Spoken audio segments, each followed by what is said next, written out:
بسم الله الرحمن الرحيم. بالتعاون للدعوة والإرشاد وتوعية الجاليات بالدمام. ومن يشاقق الرسول من بعد ما تبين له الهدى ويتبع غير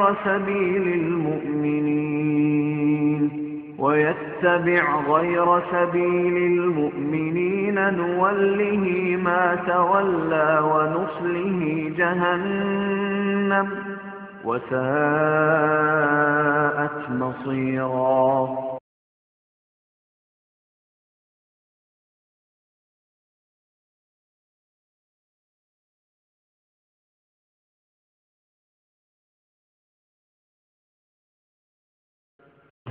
السلام عليكم ورحمة الله وبركاته.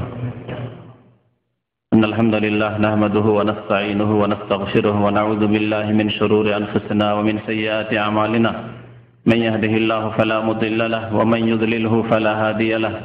وأشهد أن لا إله إلا الله وحده لا شريك له وأشهد أن محمدا عبده ورسوله صلى الله وسلم عليه وعلى آله وصحبه وسلم تسليما كثيرا. أما بعد، أعوذ بالله من الشيطان الرجيم. بسم الله الرحمن الرحيم. فأما الذين في قلوبهم زيغ فيتبعون ما تشابه منه ابتغاء الفتنة وابتغاء تأويله وما يعلم تأويله إلا الله والراسخون في العلم يقولون آمنا به كل من عند ربنا وما يذكر إلا أولو الألباب.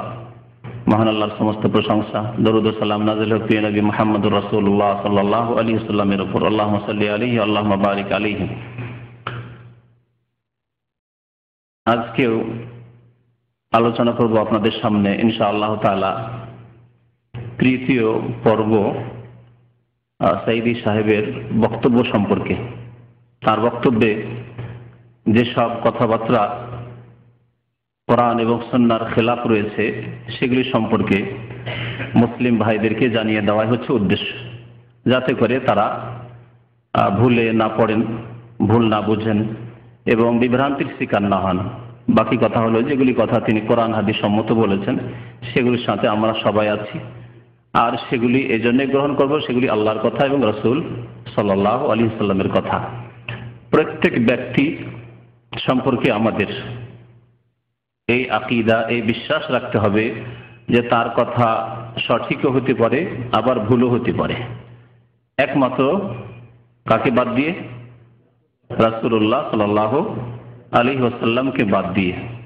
ইমাম মালিক রহমতুল্লাহি আলাইহি মসজিদ নববী, মদিনার মসজিদে ছাত্রদেরকে দার্স দিতেন, হাজার হাজার ছাত্র তাঁর তাবাইনদের জমানায়। এবং তিনি বলতেন রাসূলুল্লাহ সাল্লাল্লাহু আলাইহি সাল্লামের কবরের পাশেই যে রিয়াজুল জান্নাহ, রাওযাতুম মিন রিয়াজিল জান্নাহ রয়েছে, সাদা কার্পেট বিছানো, সেখানে, সেটাই ছিল আসল মসজিদ, সেখানে তিনি দার্স দিতেন। আর বলতেন কুল্লুন ইউখাযু ওয়া ইউরাদ, প্রত্যেকের কথা নিতেও হবে আর কি করতে হবে? রদ করে দিতে হবে, ছেড়েও দিতে হবে। ইল্লা সাহিবু হাযাল কবর, মসজিদ নববীতে এইভাবে যদি বসেন তাহলে মেহরাবে, তাহলে ডান দিকে হবে রাসূলুল্লাহ সাল্লাল্লাহু আলাইহি ওয়াসাল্লামের কবর। ইল্লা সাহিবু হাযাল কবর, তবে এই কবরবাসী। ওয়া আশারা ইলা কবরি রাসূলিল্লাহ সাল্লাল্লাহু আলাইহি ওয়াসাল্লাম, রাসূলুল্লাহ সাল্লাল্লাহু আলাইহি ওয়াসাল্লামের কবরের দিকে ইশারা করে, ইঙ্গিত করে বলতেন যে এই কবরওয়ালা ছাড়া প্রত্যেকের কথাতে নেওয়াও যাবে যেসব কথা কোরআন হাদিস সম্মত, আর তার কথা ছাড়তেও হবে যদি কোরআন এবং হাদিসের বিপরীত হয়। আর বিশেষ করে যদি আকীদার সাথে যদি বিরোধ দেখা যায়, যদি মৌলিক বিষয়গুলির সাথে বিরোধ দেখা যায়, যেখানে বিশ্বাসের বিষয়, মাসলা মাসাইল, ছোটখাটো মাসলা মাসাইলের বিষয় নয়, তাহলে তো আরো এর গুরুত্ব বেড়ে যায় যে সেই ক্ষেত্রে কখনো কোনো রকমের শিথিলতা জায়েজ নয়। আর মাসলা মাসাইলের ক্ষেত্রেও যতদূর সম্ভব হবে আমাদের পক্ষে আমরা হককে, সহি মাসলাকে কোরআন এবং হাদিসের আলোকে যেটা বেশি সহি শুদ্ধ সেটাই নেওয়ার চেষ্টা করব। তারপরে যদি স্পষ্ট না হয় আর মাসলা মাসাইলের ক্ষেত্রে কিছু ইখতিলাফ থাকে, তাহলে আল্লাহ পাক রব্বুল আলামিন সেগুলি হয়তো মাফ করবেন। কিন্তু আকীদার ক্ষেত্রে, বিশ্বাসের ক্ষেত্রে, ঈমানের ক্ষেত্রে, ইসলামের মৌলিক বিষয়গুলির ক্ষেত্রে যদি এইরকম বিভ্রান্তি থাকে বা ভুল থাকে, তাহলে আল্লাহর কাছে জবাবদিহি করতে হবে। আল্লাহ পাক রব্বুল আলামিন কোরআনে কারিমের সূরা আলে ইমরানের প্রথম দিকে একটি আয়াতে ইরশাদ করেছেন যে যাদের অন্তরে বক্রতা আছে, ফাআম্মাল্লাযীনা ফী কুলূবিহিম যায়গ, যাদের অন্তর সোজা নয় দ্বীনের ক্ষেত্রে, কোরআন এবং হাদিসের কথা, আল্লাহ এবং তার রাসূলের কথা গ্রহণ করার ক্ষেত্রে সোজা নয়। সোজা কার অন্তর? যেই ব্যক্তি যে কোনো সময় প্রস্তুত যে আল্লাহর কথা আসলে, রাসূলের কথা আসলে যে কোনো সময় গ্রহণ করার জন্য প্রস্তুত। আমার বয়স 60 হয়ে গেছে, 70 হয়ে গেছে, আমি বড় আলেম হয়ে গেছি, আমি অনেক ইসলামের খেদমত করেছি, সুতরাং আর ফিরে আসা সম্ভব নয়, না, এইরকম হটকারিতা থাকলে কোনোদিন মুক্তি পাওয়া যাবে না। অথবা এতদিন পড়াশোনা করলাম, এতদিন যা একটা দল করে আসলাম, এতদিন একটা কিছু করে আসলাম, না, এর পেছনে আর ফিরে আসা যাবে না, এইরকম হলে তার অন্তরে বক্রতা আছে। আল্লাহ বলছেন ফাআম্মাল্লাযীনা ফী কুলূবিহিম যায়গ, যাদের অন্তরে বক্রতা আছে, ফায়াত্তাবিউনা মা তাশাবাহা মিনহু, তারা প্রথমেই সিদ্ধান্ত নেয় যে আমরা এই পথে চলব, এই দল করব, এই আকীদা রাখব, পীরতন্ত্রে বিশ্বাসী হব অথবা গণতন্ত্রে বিশ্বাসী হব, একটা সিদ্ধান্ত আগেই নিয়ে এনেছে কোরআন এবং হাদিস চর্চা করার আগেই। তারপরে যেগুলি কথা অস্পষ্ট, যেগুলি কথাই সন্দেহ রয়েছে বা দুই রকমের অর্থ হইতে পারে, এইরকম জিনিস অস্পষ্ট যেগুলি, সেগুলির পিছনে ছোটে। একটা কাছের অর্থ, একটা দূরের অর্থ আছে, কাছের অর্থ স্পষ্ট অর্থ বাদ দিয়ে যেটা অস্পষ্ট অর্থ সেদিকে ছুটে। এগুলি হচ্ছে ফায়াত্তাবিউনা মা তাশাবাহা মিনহু, নিজের মতকে ঠিক রাখার জন্য, নিজের যে পথের ওপর যেই পথের রয়েছে সেটাকে বলিষ্ঠ করার জন্য এবং তার উপর অটল থাকার জন্য তারা যেগুলি অস্পষ্ট কথা সেগুলির পিছনে ছুটে সেগুলির অনুসরণ করে। উদ্দেশ্য তাদের ইবতিগাল ফিতনা, ফিতনা সৃষ্টি করা, বিপর্যয় সৃষ্টি করা, দ্বন্দ্ব সৃষ্টি করা, কোরআন সুন্নাহর আদর্শ থেকে সরে যাওয়া, ইবতিগা তাওয়িলিহি, অথবা কোরআনের আমরা এই তাফসীর, এইভাবে তাফসীর আমরা বুঝছি, এটি তার তাফসীর হবে, এই হচ্ছে তাদের উদ্দেশ্য। অথচ আল্লাহ বলছেন ওমা ইয়ালামু তাওয়িলাহু ইল্লাল্লাহ, আল্লাহ পাক রব্বুল আলামিন ছাড়া সহিহ খাঁটি তাফসীর আল্লাহ পাকের কোরআনের ব্যাখ্যা কেউ জানে না। ওয়ার রাসিখুনা ফিল ইলম, এবং যারা কোরআন এবং হাদিসের গভীর জ্ঞান রাখেন, রাসিখুনা ফিল ইলম, যারা গভীর জ্ঞান রাখেন তারা কোরআন এবং হাদিস সম্পর্কে সঠিক জ্ঞান রাখেন, তারপরেও ভুলের সম্ভাবনা রয়েছে। এবং তারা বলেন, ইয়াকুলুন, তারা বলে, কুল্লুম মিন ইনদি রাব্বিনা, মুহকাম যেগুলির অর্থ স্পষ্ট সেগুলি আল্লাহর পক্ষ থেকে, আর যে আয়াতগুলির অর্থ অস্পষ্ট সাধারণ মানুষ খুব সহজে বুঝতে পারছে না যে বিষয়গুলি, সেগুলি আল্লাহর পক্ষ থেকে। কুল্লুম মিন ইনদি রাব্বিনা ওয়া মা ইয়াযাক্কারু ইল্লা উলুল আলবাব, এবং জ্ঞানীরাই সঠিক উপদেশ নেবে। এই কথাগুলি বলার পরে এখন শুরু করছি সাইদি সাহেবের বক্তব্যের কিছু অংশ, যাতে তিনি বলেছেন যে গণতন্ত্র যদি না থাকে পৃথিবীতে বা মুসলিম দেশে, তাহলে কি করে আমরা ইসলাম কায়েম করব, ইসলাম প্রতিষ্ঠা করব, ইত্যাদি ইত্যাদি তার কথাতেই তার আওয়াজে শোনেন। আর তারপরে আল্লাহ পাক যা আমাকে বলার তৌফিক দিবেন কোরআন এবং হাদিসের আলোকে আমি বলার চেষ্টা করব। গণতন্ত্র যদি হারাম হয়, সরকার পরিবর্তনের পদ্ধতি কি? বেটা লেখাপড়া জানো? কিভাবে সরকার পতন হবে, কিভাবে আর এক সরকার আসবে, সরকারে যাবো কেমনে, সরকার পরিবর্তনের, সরকারে যাওয়ার পদ্ধতি কি যদি গণতন্ত্র হারাম হয়? আল্লাহ তাআলা বলছেন আসাবিরুহুম ফিল আমর, পরামর্শ ভিত্তিক রাষ্ট্র পরিচালনা করা আল্লাহর হুকুম, এটাই গণতন্ত্রের ইঙ্গিত। গণতন্ত্র হারাম করিয়া নিজেকে জাহান্নামের জন্য তৈরি করেছে। কথা আশা করি শুনলেন। তার কথার মধ্যে প্রথম কথা যে গণতন্ত্র যদি হারাম হয় তাহলে কি করে সরকার পরিবর্তন করব। একটি হচ্ছে সরকার, তার দাবি হচ্ছে পরিবর্তন করা। দ্বিতীয় বললেন যে কি করে সরকারের পতন ঘটবে, তাহলে দ্বিতীয় দাবি তার হচ্ছে যে সরকারের পতন ঘটানো। তৃতীয় কথা হচ্ছে যে তাহলে আমরা কি করে ক্ষমতায় যাব, তাহলে তার আশা আকাঙ্ক্ষা হচ্ছে যে তারা ক্ষমতায় যেতে আকাঙ্ক্ষিত। কথা তার কথা থেকে কিন্তু বলছি, ঠিক না? 4 নম্বরে তিনি বললেন যে গণতন্ত্র হারাম যারা করে তারা জাহান্নামে যাবে, ঠিক না? গণতন্ত্র হারাম করে জাহান্নামে যেতে হবে, এই কথাই তিনি বললেন। এখন শুনুন, দুটি হাদিস শোনাচ্ছি। সরকার পরিবর্তন করা, সরকারের পতন ঘটানো ইসলাম না সরকারের সংশোধন করা ইসলাম? আমি গত আগের সপ্তাহের আলোচনায় বলেছিলাম, মনে আছে হয়তো আপনাদের, শেষ দিকে বলেছিলাম যে ইসলাম সরকারের পতন ঘটানো শিখায় না, ইসলাম সরকার পরিবর্তন করা শিখায় না। ইসলাম শিখায় সরকারের ইসলাম সংশোধন করা এবং তাদের হিতাকাঙ্ক্ষী হওয়া। আর দ্বীনুন নসিহা, দ্বীন হচ্ছে হিতাকাঙ্ক্ষী হওয়ার নাম, নসিহত উপদেশ দানের নাম। উপদেশ দানের মাধ্যমে হয় কি? সংশোধন করা, সংশোধন করার নাম। জি, সাহাবারা জিজ্ঞাসা করলেন লিমান ইয়া রাসূলুল্লাহ, লিল্লাহি ওয়া লিকিতাবিহি ওয়া লিরাসূলিহি ওয়া লিআইম্মাতিল মুসলিমিনা ওয়া আম্মাতিহিম। 5টি কথা বলেছিলেন রাসূলুল্লাহ, তার মধ্যে একটি হচ্ছে লিআইম্মাতিল মুসলিমিন, মুসলিম নেতাদের, মুসলিম শাসকদের নসিহত করা, উপদেশ দেওয়া, সংশোধন করা, পতন ঘটানো নয়। যতক্ষণ পর্যন্ত তারা মুসলিম রয়েছে তাদের ইসলামকে টিকিয়ে রেখেছে, এই শর্ত অবশ্যই মনে রাখবেন, যতক্ষণ পর্যন্ত তারা তাদের ইসলামকে টিকিয়ে রেখেছে। এই মর্মে দুটি হাদিস শোনে আপনাদেরকে। একটি হাদিস বুখারী মুসলিমে রয়েছে, মুত্তাফাক আলাইহি হাদিস। উবাদা ইবনে সামাত রাদিয়াল্লাহু তাআলা আনহু বর্ণনা করছেন, কালা দাআনা নবী সাল্লাল্লাহু আলাইহি ওয়াসাল্লাম, নবী করিম সাল্লাল্লাহু আলাইহি ওয়াসাল্লাম আমাদেরকে একবার আহ্বান করলেন, ডাকলেন। ফাবায়ানাহু, তারপরে রাসূলুল্লাহ সাল্লাল্লাহু আলাইহি ওয়াসাল্লামের সাথে আমরা শপথ করলাম, বায়াত করলাম, শপথ করলাম। ফাকাল ফিমা আখাযা আলাইনা, যে সব শর্ত রাখলেন বায়াতে, শপথে, এবং যার উপর আমরা শপথ করলাম রাসূলুল্লাহ সাল্লাল্লাহু আলাইহি ওয়াসাল্লামের সাথে, তাতে ছিল যে বায়ান আলা সামি ওয়াত তাআহ, ইসলামের তো বায়াত হলোই, কিন্তু তার সাথে সাথে আমরা কি করব? শুনবো, সামআ মানে শুনবো, নেতার কথা শুনবো, শাসকের কথা শুনবো, খলিফার কথা শুনবো, এবং শোনার পরে কি করব? তাআত মানে আনুগত্য করব। ইসলামের বিধান হচ্ছে শোনা এবং আনুগত্য করা।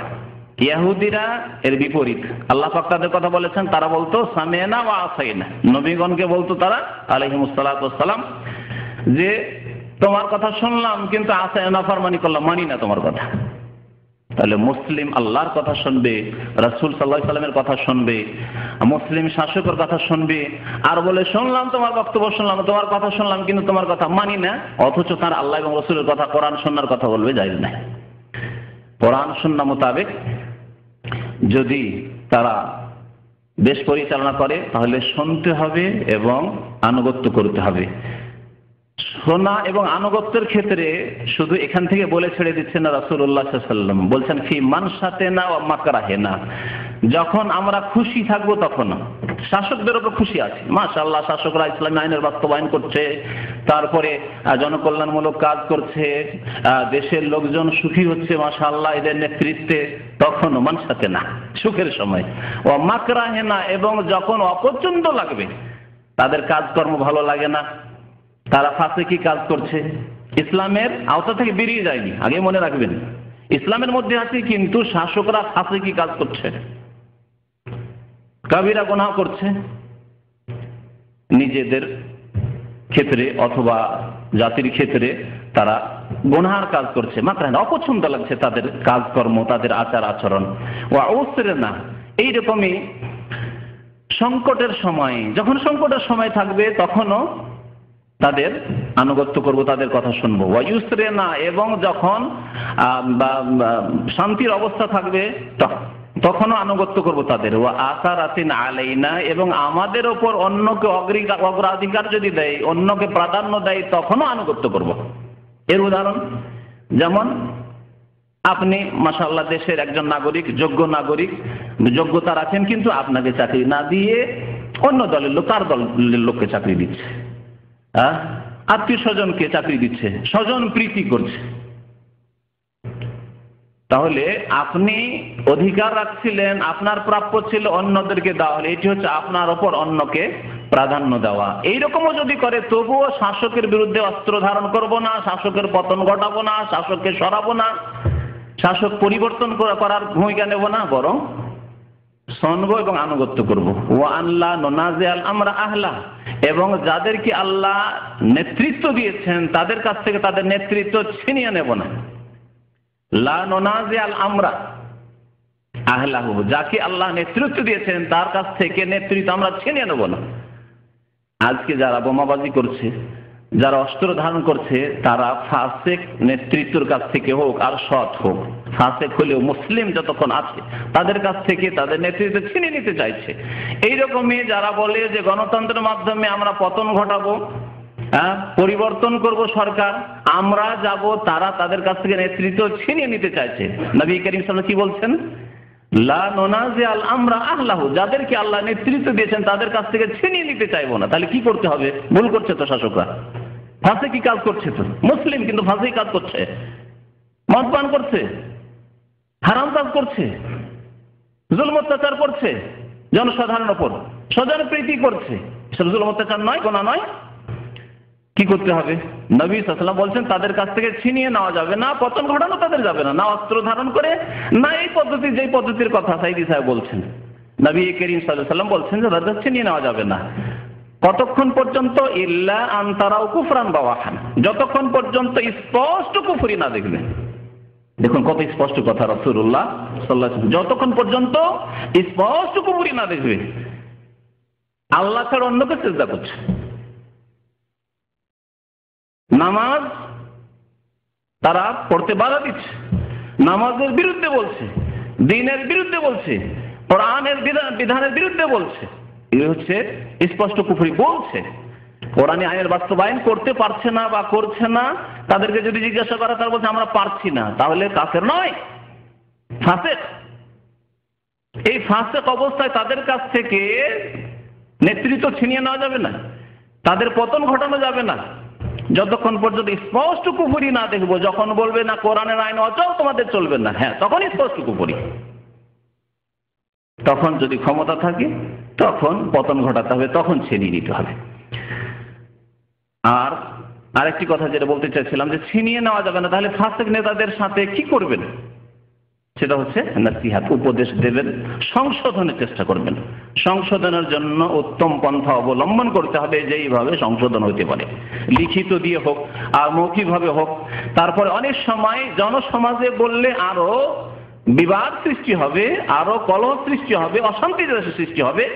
তার থেকে ভালো যদি শাসকদেরকে গোপনীয়ভাবে যদি উপদেশ দেওয়া যায়, লিখিত হোক মৌখিক হোক, এবং এমন ব্যক্তি দিয়ে যাদের প্রভাব রয়েছে শাসকদের ওপর, তাদের মাধ্যমে যদি হয়, তাহলে এটি হচ্ছে শরীয়ত সম্মত কাজ, যা সাহাবাই কেরামের জামানা থেকে তারা করেছেন শাসকদের সাথে।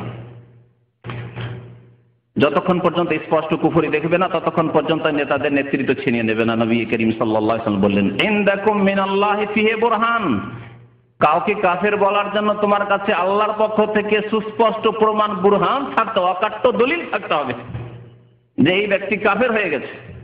আর এমনিতেই দেখবেন যে বেশ কিছু কাবিরা গুনাহ করছে, সেই জন্য কাফের বলে ফতোয়া দিয়ে দিবেন, যে ফতোয়াবাজি আমাদের দেশে আছে, এতে হবে না। কাবিরা গুনাহ করলেই কাফের হয়ে যাবে না, যতক্ষণ পর্যন্ত কুফরি করার জন্য যেসব শর্ত রয়েছে এবং ঈমান টিকিয়ে রাখার জন্য যেসব, ঈমানের জন্য যে বাধা রয়েছে, কুফরিতে যাওয়ার জন্য যে বাধা রয়েছে, এতগুলি না হবে। শর্ত পুরা হতে হবে এবং বাধাগুলি শেষ হইতে হবে, তাহলেই কাউকে কাফের বলা যাবে। তারপরে অনেক সময় অজ্ঞতা রয়েছে, শাসকদের মধ্যে অজ্ঞতা রয়েছে, বিশেষ করে আমাদের দেশে যেসব শাসক রয়েছে তাদের অধিকাংশের মধ্যে দিন থেকে অজ্ঞতা রয়েছে। যতক্ষণ পর্যন্ত অজ্ঞতা রয়েছে ততক্ষণ পর্যন্ত বাধা কাফেরের ফতোয়া দেওয়ায়, কাফের বলাই যাবে না যতক্ষণ পর্যন্ত তাকে দিন সম্পর্কে জানিয়ে না দেবেন। ওই সব শাসকদের যদি এতটুকু জ্ঞান না থাকে যে দিন মানে শুধু নামাজটাই হয়তো বুঝে, তাও বুঝে না, হয়তো জুমা পড়াটাই হয়তো দিন বুঝে, তাহলে এই অজ্ঞতা যদি থাকে তাহলে কি করে আপনি কাফের বলেন, অথচ তাদেরকে দিনের জ্ঞান দেওয়ার চেষ্টা করলেন না, তাদেরকে দিনের জ্ঞান দেওয়ার জন্য যে ব্যবস্থা নিতে হবে সেই ব্যবস্থার জন্য চেষ্টা করলেন না।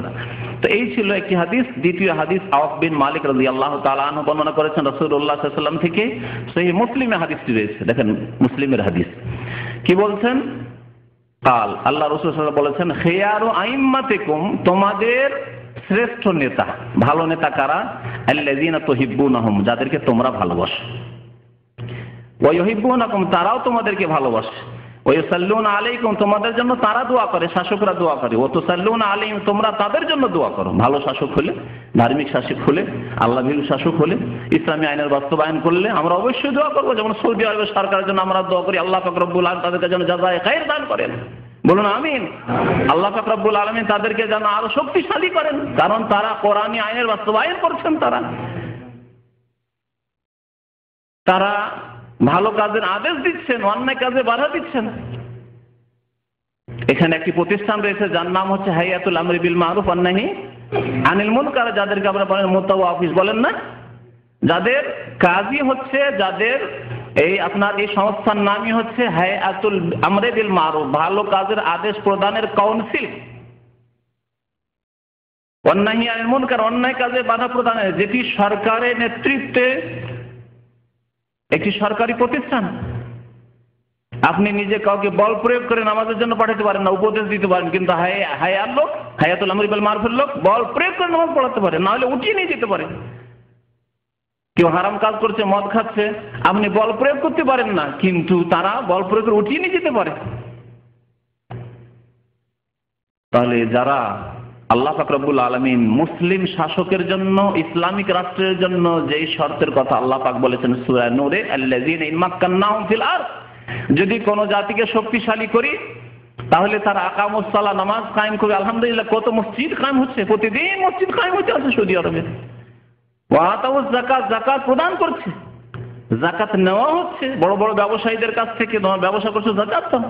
ওয়া আমারু বিল মারুফ, এবং সৎ কাজের আদেশ দেবে। ওয়া নাহা আনিল মুনকার, অন্যায় কাজে বাধা দেবে। আজকে এখানে একটি অন্যায় কাজ করলে চিন্তা করে করতে হয়, হ্যাঁ, দুষ্টদেরকে, পাপীদেরকে, কিন্তু বাংলাদেশে অন্যায় কাজ করলে চিন্তা করতে হয় না।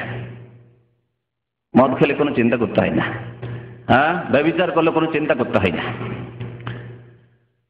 কিন্তু এখানে চিন্তা করি কদম উঠাইতে হবে পাপের জন্য। তো আল্লাহ পাক রব্বুল আলামিন যদি সৎ নেতা দান করেন তাহলে তাদের জন্য জনসাধারণ দোয়া করবে, এবং সৎ নেতা জনসাধারণদের জন্য দোয়া করবেন। ওয়াশিরারু আইম্মাতিকুম, তোমাদের নিকৃষ্ট নেতা কারা, শাসক কারা, আল্লাযীনা তুবগিদুনা, যাদেরকে তোমরা ঘৃণা করো, ওয়া ইউবগিদুনাকুম, তারা তোমাদেরকে ঘৃণা করে, ওয়া তালআনুনাহুম, তাদেরকে তোমরা অভিশাপ দাও, ধ্বংস হোক, অভিশাপ দাও, লানত করো তাদের উপর, ওয়া ইয়ালআনুনাকুম, তারাও তোমাদের অভিশাপ করে, তোমাদের কল্যাণ চায় না। ইলা ইয়া রাসূলুল্লাহ, সাহাবায়ে কেরাম বলবেন, হে আল্লাহর রাসূল, আফালা নুনাবিযুহুম বিসসাইফ, এই নিকৃষ্ট নেতা যারা আমাদেরকে ঘৃণা করে, আমরা তাদেরকে ঘৃণা করি, আমরা অভিশাপ করি, ভালো আচরণ দেখি না, ভালো চরিত্র দেখি না, ভালো দিন তাদের দেখি না, ইসলামী আইন বাস্তবায়ন করেন না, তাদের বিরুদ্ধে কি অস্ত্র ধারণ করে পতন ঘটাবো? দেখেন, জিজ্ঞাসা করছেন সাহাবারা 1400 বছর আগে, সাহাবায়ে কেরাম রাদিয়াল্লাহু আনহুম রাসূলুল্লাহ সাল্লাল্লাহু আলাইহি ওয়াসাল্লাম কি আফালা নুনাবিযুহুম বিসসাইফ, তরবারি দিয়ে তাদেরকে উড়িয়ে দেবো, পতন ঘটাবো তাদের?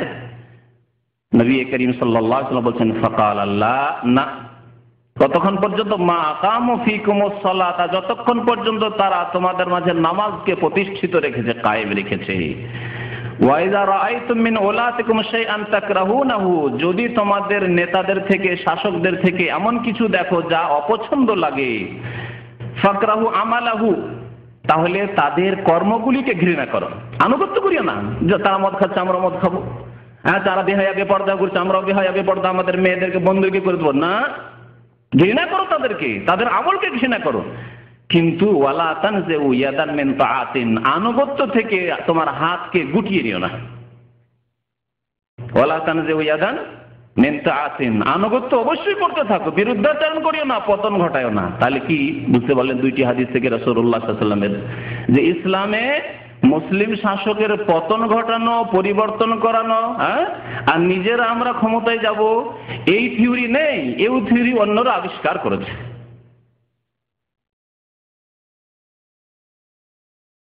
আর গণতন্ত্রে এই শিক্ষাই দিয়েছে। গণতন্ত্রে কি শিক্ষা দিয়েছে? প্রথম শিক্ষা, গণতন্ত্রে যে অপোজিশন থাকবে, তাই না, বিরোধী দল থাকবে। ইসলামে বিরোধী দল থাকা নেই। যখন খলিফাতুল মুসলিমিন হয়ে যাবেন, মুসলিম শাসক এমনকি বাদশাহ হবে, এমনকি জালিম শাসকই হবে, আর স্পষ্ট তার দ্বারা কুফরি হয়নি, তখন সবাই তার আনুগত্য করবে। এতেই রয়েছে বৃহৎ স্বার্থ, এবং তাকে উপদেশ দিতে থাকবে। কিন্তু বিরোধী একটি দল সব সময় তাদেরকে টানাটানি শুরু করবে, তাদেরকে কোন রকম করে তাদের পতন ঘটানো যায় কিনা, যারা শাসক রয়েছে, যারা নেতৃত্ব 5 বছরের জন্য গিয়েছে। এই হচ্ছে গণতন্ত্রের মতবাদ। ইসলামে নেই যে 5 বছর পর পর পরিবর্তন, আর তার আগেই যদি করে দিতে পারি, 1 বছরে, 2 বছরে, 6 মাসে করে দিতে পারি, তাহলে আরো বড় কাজ করলাম। এটা ইসলামে নেই, যা গণতন্ত্রে এসছে। তাহলে গণতন্ত্র ইসলামে নেই, এসেছে কোথা থেকে? 1400 বছরের ইতিহাস খুঁজুন। গণতন্ত্র 1400 বছরের ইতিহাসে কোথাও পাবেন না। গণতন্ত্র আব্রাহাম লিঙ্কনের পূর্বে কোন মুসলিম দেশে পাবেন না।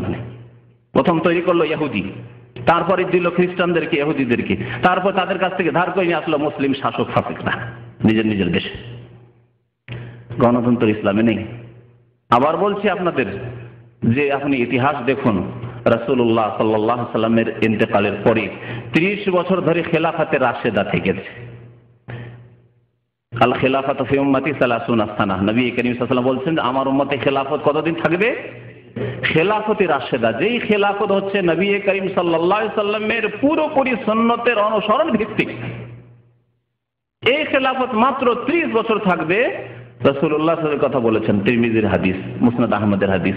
সুম্মা তাকুন মুলকান, তারপরে খেলাফত রাজতন্ত্রে, মুলকে, রাজত্বতে পরিবর্তন হয়ে যাবে। তারপরে শাসক আসবে, রাজত্ব করবে। তারপরে দেখুন শুরু হলো বানু উমাইয়া, উমাইয়া গোত্রের যুগ। উমাইয়া গোত্রের যুগ শুরু হলো 40 হিজরি থেকে শুরু করে 132 হিজরি পর্যন্ত চলতে থাকলো। 132-এ তাদের পতন ঘটলো। আব্বাসীয় যুগ আসলো, আব্বাস রাদিয়াল্লাহু তাআলা আনহু, রাসূলুল্লাহ সাল্লাল্লাহু আলাইহি ওয়াসাল্লামের চাচা, তার বংশধরের রাজত্ব আসলো। এই যুগ শুরু 132 থেকে 656 পর্যন্ত চলতে থাকলো। তাতারির আক্রমণ, খালাকো খায়ের আক্রমণে বাগদাদের পতন ঘটলো, আর আব্বাসী খেলাফত ধ্বংস হলো। তারপরে বিভিন্ন ছোটখাটো রাজত্ব আসলো। তারপরে ভারতের দিকে নজর দেন, ভারত আসলো, মোগলদের রাজত্ব আসলো। দীর্ঘ 700-800 বছর ধরে মুসলিমরা সেখানে শাসন করেছে ইংরেজদের আগে। সেখানে রাজতন্ত্র ছিল, রাজত্ব ছিল। শেরশাহ সুরি, বাদশাহ আলমগীর, আওরঙ্গজেব আলেম ছিলেন এবং দীর্ঘদিন শাসন করেছেন তিনি, দেশ ভারত শাসন করেছেন। এই সবগুলি ছিল, রাজতন্ত্র ছিল, কিন্তু গণতন্ত্র ছিল না। কোথাও ছিল, কোথাও গণতন্ত্র। এই ইতিহাস ইংরেজদের পর্যন্ত পৌঁছে দিলাম, ইংরেজ আসা পর্যন্ত কোনদিন কোথাও গণতন্ত্র খুঁজে পাবেন না। যদি ইসলামী গণতন্ত্র থাকে তাহলে 1300-1350 বছর ধরে মুসলিমরা গণতন্ত্রই খুঁজে পেল না, যেটা গণতন্ত্র ইসলাম সাইদি ভাই বলছেন। 1350 বছর ধরে ইসলামের এই গণতন্ত্রের মতো গুরুত্বপূর্ণ বিষয় সাইদি সাহেবের কথায়, তার থেকে তারা একবারে বঞ্চিত হয়ে থেকে গেল, গণতন্ত্রই প্রতিষ্ঠা হলো না। আর মওদুদী সাহেব আসলেন, আর ইসলামী গণতন্ত্রের থিওরি প্রথম দিকে তো হারাম, এমন কুফরি, তার রাসাইল মাসাইল কিতাব যদি থাকতো পড়ে শোনাইতাম আপনাদেরকে। সারা জীবন ধরে গণতন্ত্র হারাম এবং কুফরি কুফরি কুফরি বলে ফতোয়া দেন সমস্ত কিতাবে। শেষ জীবনে দেখলেন যে এই কুফরির ফতোয়া দিয়ে তার কাজ হলো না, সারা জীবনটা চলে গেল পাকিস্তানের তার রাজত্বে আসতে পারলাম, নেতৃত্বে আসতে পারলাম না, এরাই জিন্না আর আইয়ুব খাঁ এরাই থেকে গেল। তখন তিনি গিয়ার চেঞ্জ করে দিলেন, শেষ জামানায় গিয়ে ইলেকশনে অংশ নিলেন গণতন্ত্রে। তার আগে গণতন্ত্র ছিল না। মওদুদী সাহেবের ভাষাতেও, লিখনিতে, কথাতেও গণতন্ত্র কুফরি পর্যন্ত ছিল। জি, এখনো তার কিতাব রাসাইল মাসাইল আছে, বাংলায় অনুবাদ হয়েছে এই বইগুলি। ইনশাআল্লাহ তাআলা এই কিতাবগুলি যদি আমার কাছে কোনো ভাই, হিতাকাঙ্ক্ষী ভাই পৌঁছে দেন, তো কিতাব খুলে আপনাদেরকে দেখাবো কোনোদিন ইনশাআল্লাহ।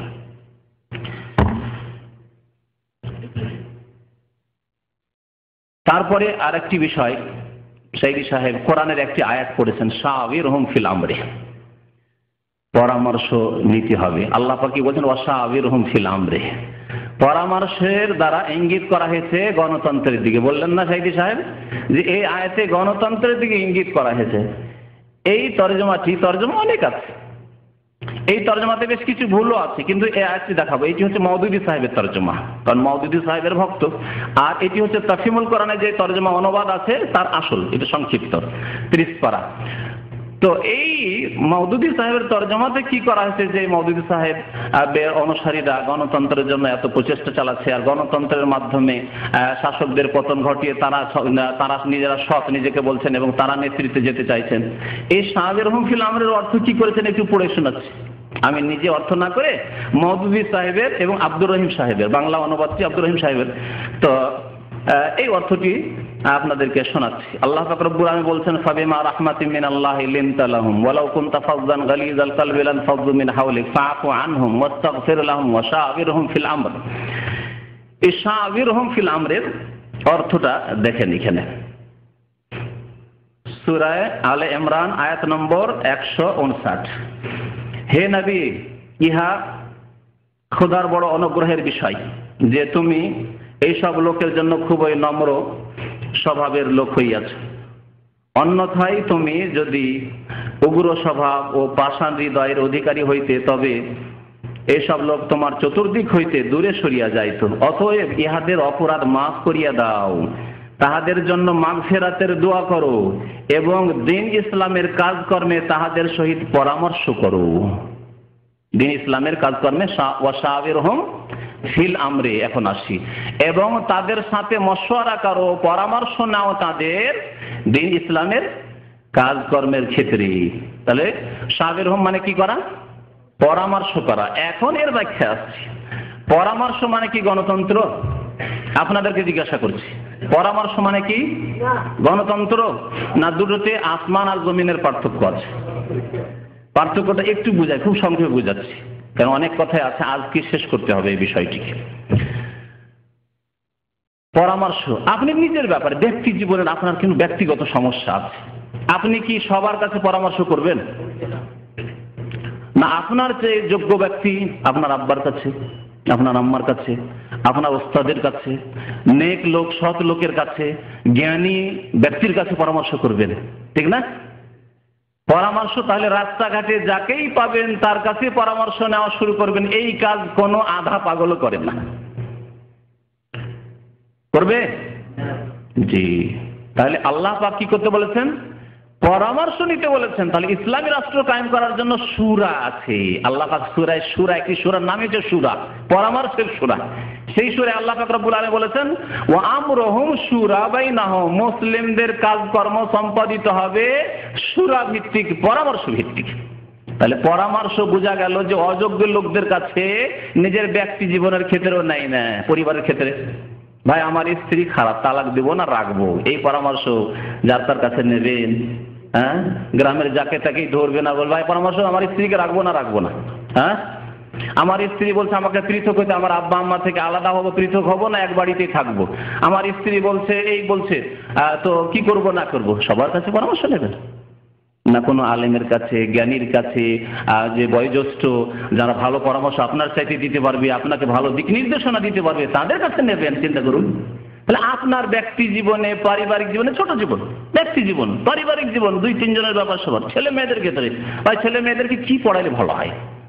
মাদ্রাসায় পড়াবো, আগে হাফেজ করবো না শুধু মাদ্রাসায় দিয়ে দেবো, না কারি করবো, না ইংলিশ মিডিয়ামে যদি পড়াই তাহলে ভবিষ্যতে কি করতে পারি, ডাক্তার বানাতে পারি, ইঞ্জিনিয়ার বানাতে পারি। যে যে বিষয়টি বুঝে তার কাছে সেই সম্পর্কে কি নিতে হবে?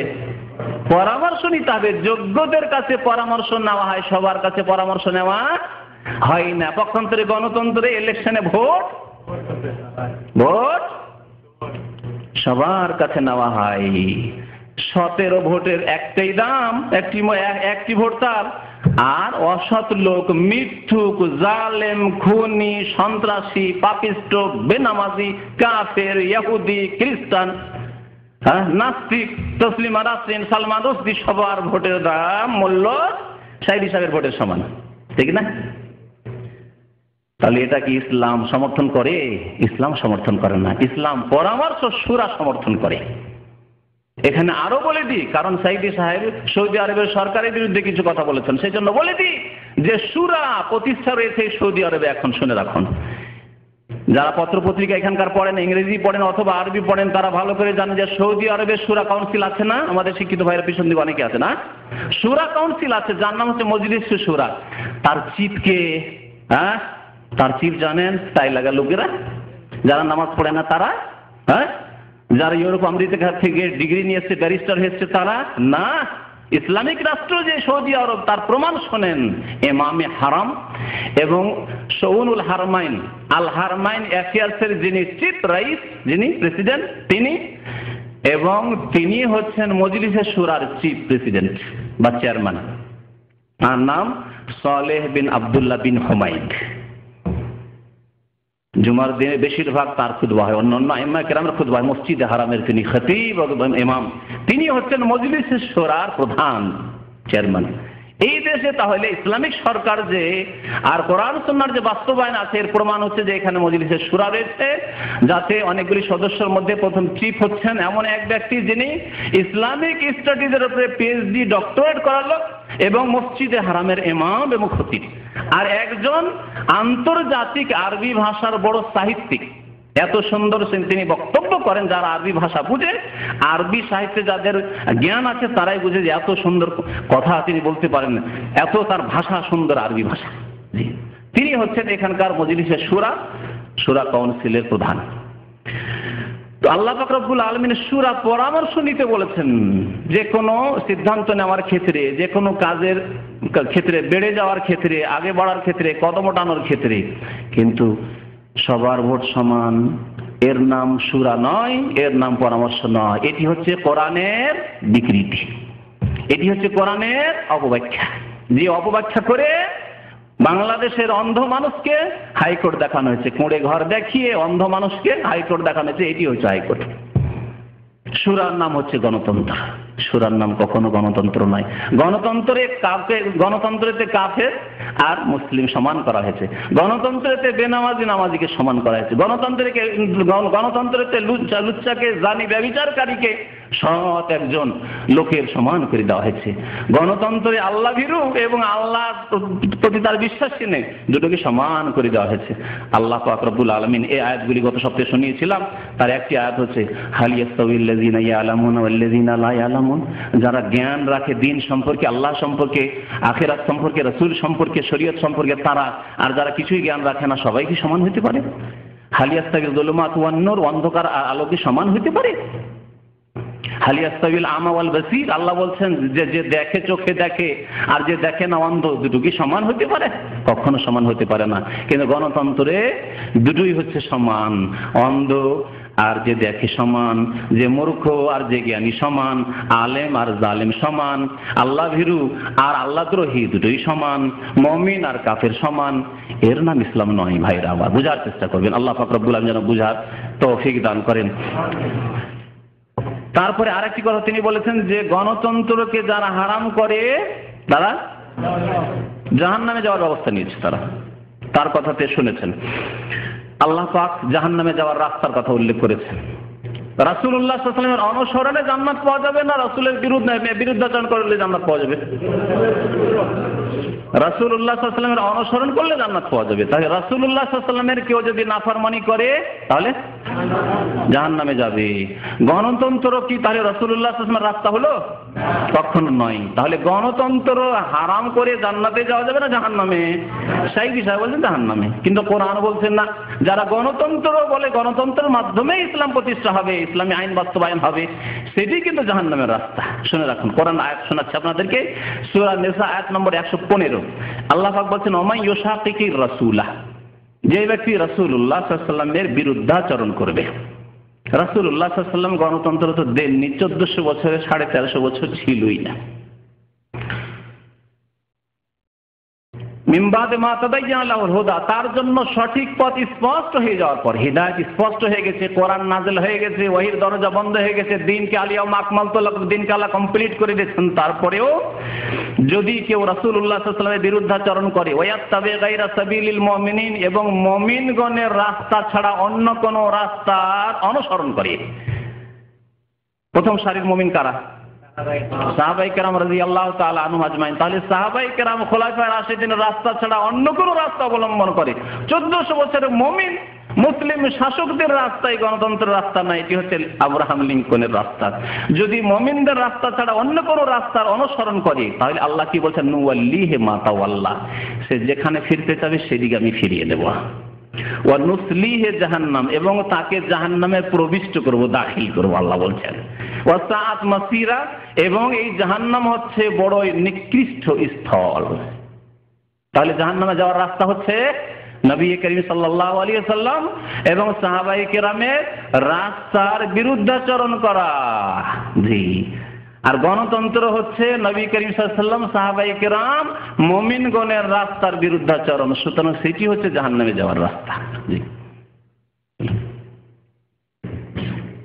আজকে যারাই এই মাহফিলে এসেছেন, আমি বিনীতভাবে অনুরোধ করতে চাই, বিষয়টি উপলব্ধি করতে চেষ্টা করুন।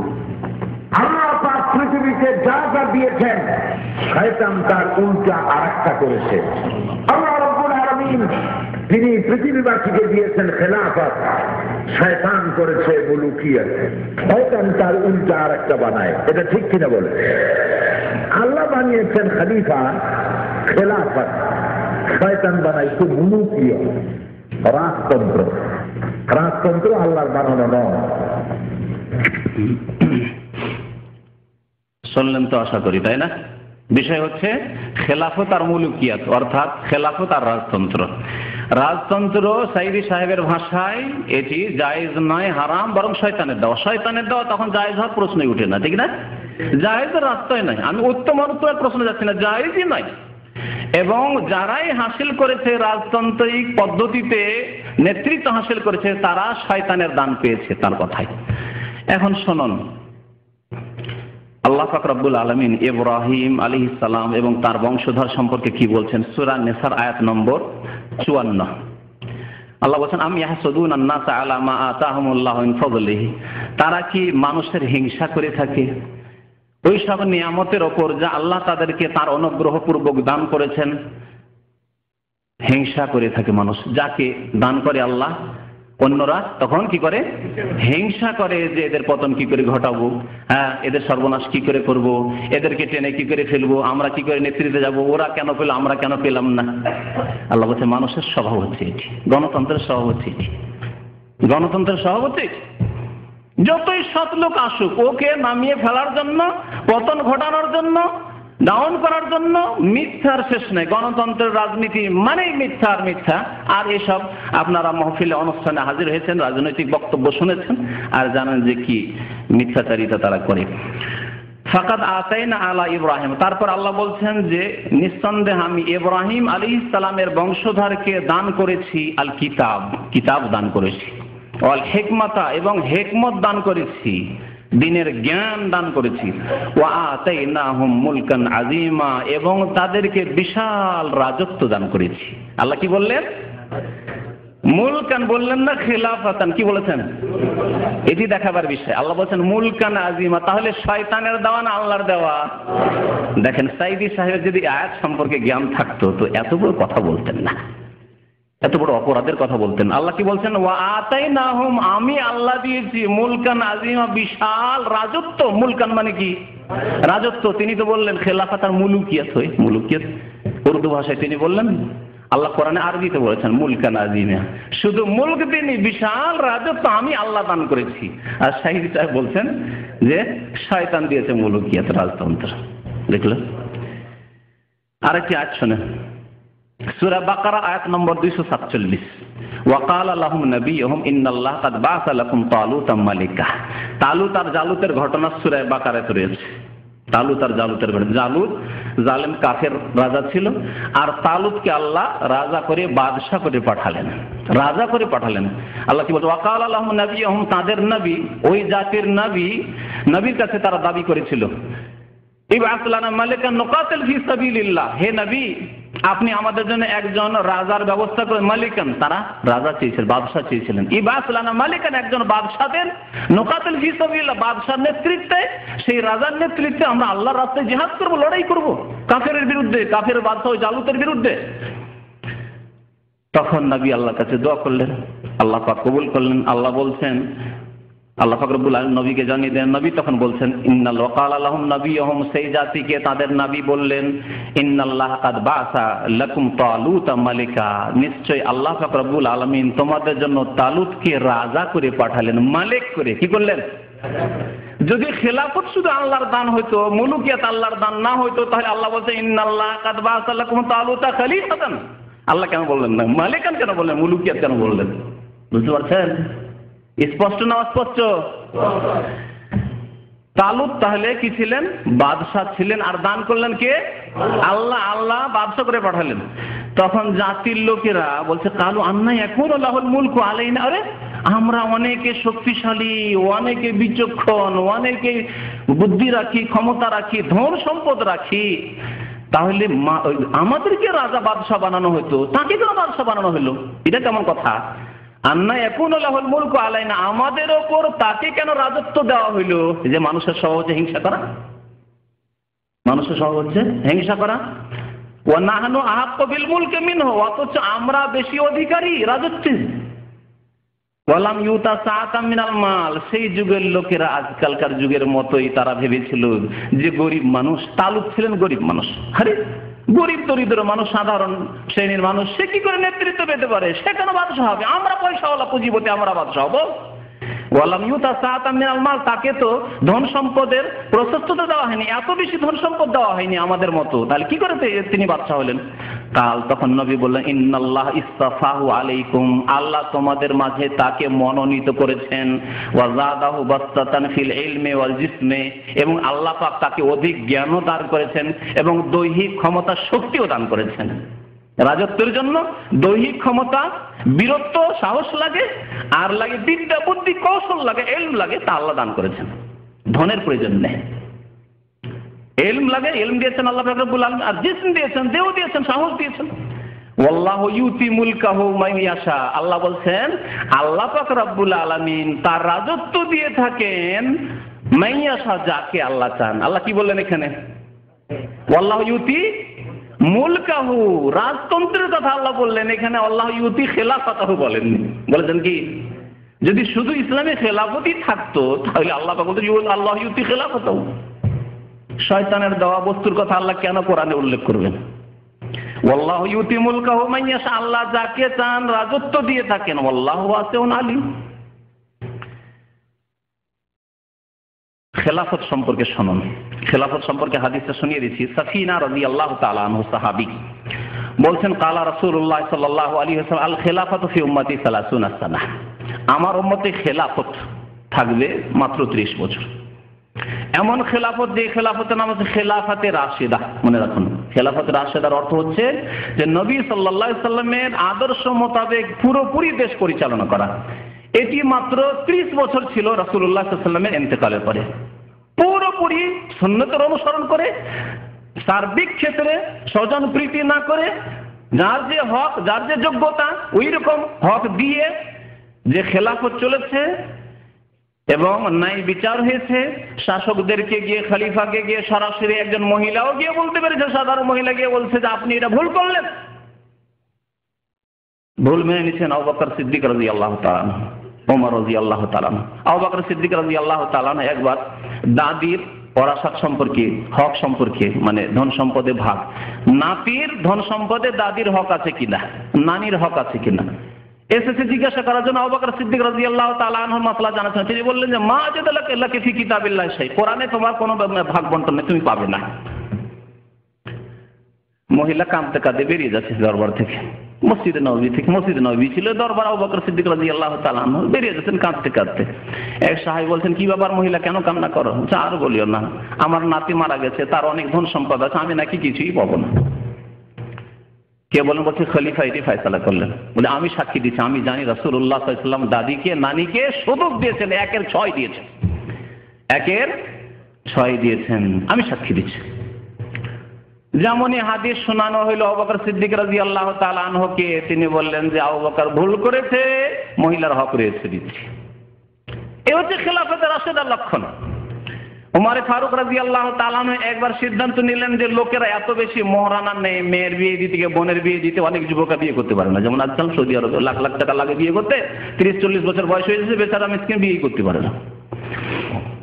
আর আমার দেশে আবার ধার বাকিতে ধোঁকাবাজি, কিছুই দিচ্ছে না। তো ওমর রাদিয়াল্লাহু তাআলা একবার ভাবলেন যে এটাকে সীমিত করে দেওয়া হোক, লিমিটেড করে দেওয়া হোক, এর বেশি কেউ মোহরানা নির্ধারিত করতে পারবে না। এক মহিলা মজলিসে ছিলেন, শুনতে পেয়েছেন, পর্দার আড়াল থেকে দাঁড়িয়ে গেলেন, বললেন এ ওমর, তোমার এই ফয়সালাকে তুমি ফিরিয়ে নাও। তোমার এই ফয়সালা চলবে না, কোরআন বিরোধী। আল্লাহ পাক বলেছেন ওয়াইনা আতাইতুম ইহদাহুন্না কিনতারান ফালা তাখুযু মিনহু শাইআ, যদি তোমরা নারীদেরকে স্ত্রীদেরকে অজস্র ধন সম্পদ পাহাড়ের মতো ধনের স্তূপ দিয়ে দাও, ওয়াইনা আতাইতুম ইহদাহুন্না কিনতারা ফালা তাখুযু মিনহু শাইআ, বিবাহ শাদী হয়ে যাওয়ার পরে তার সাথে মিলন নির্জনতা হয়ে যাওয়ার পরে কিছুই ফিরিয়ে নিতে পারবে না, তালাক পেয়ে গেলেও হক মোহর।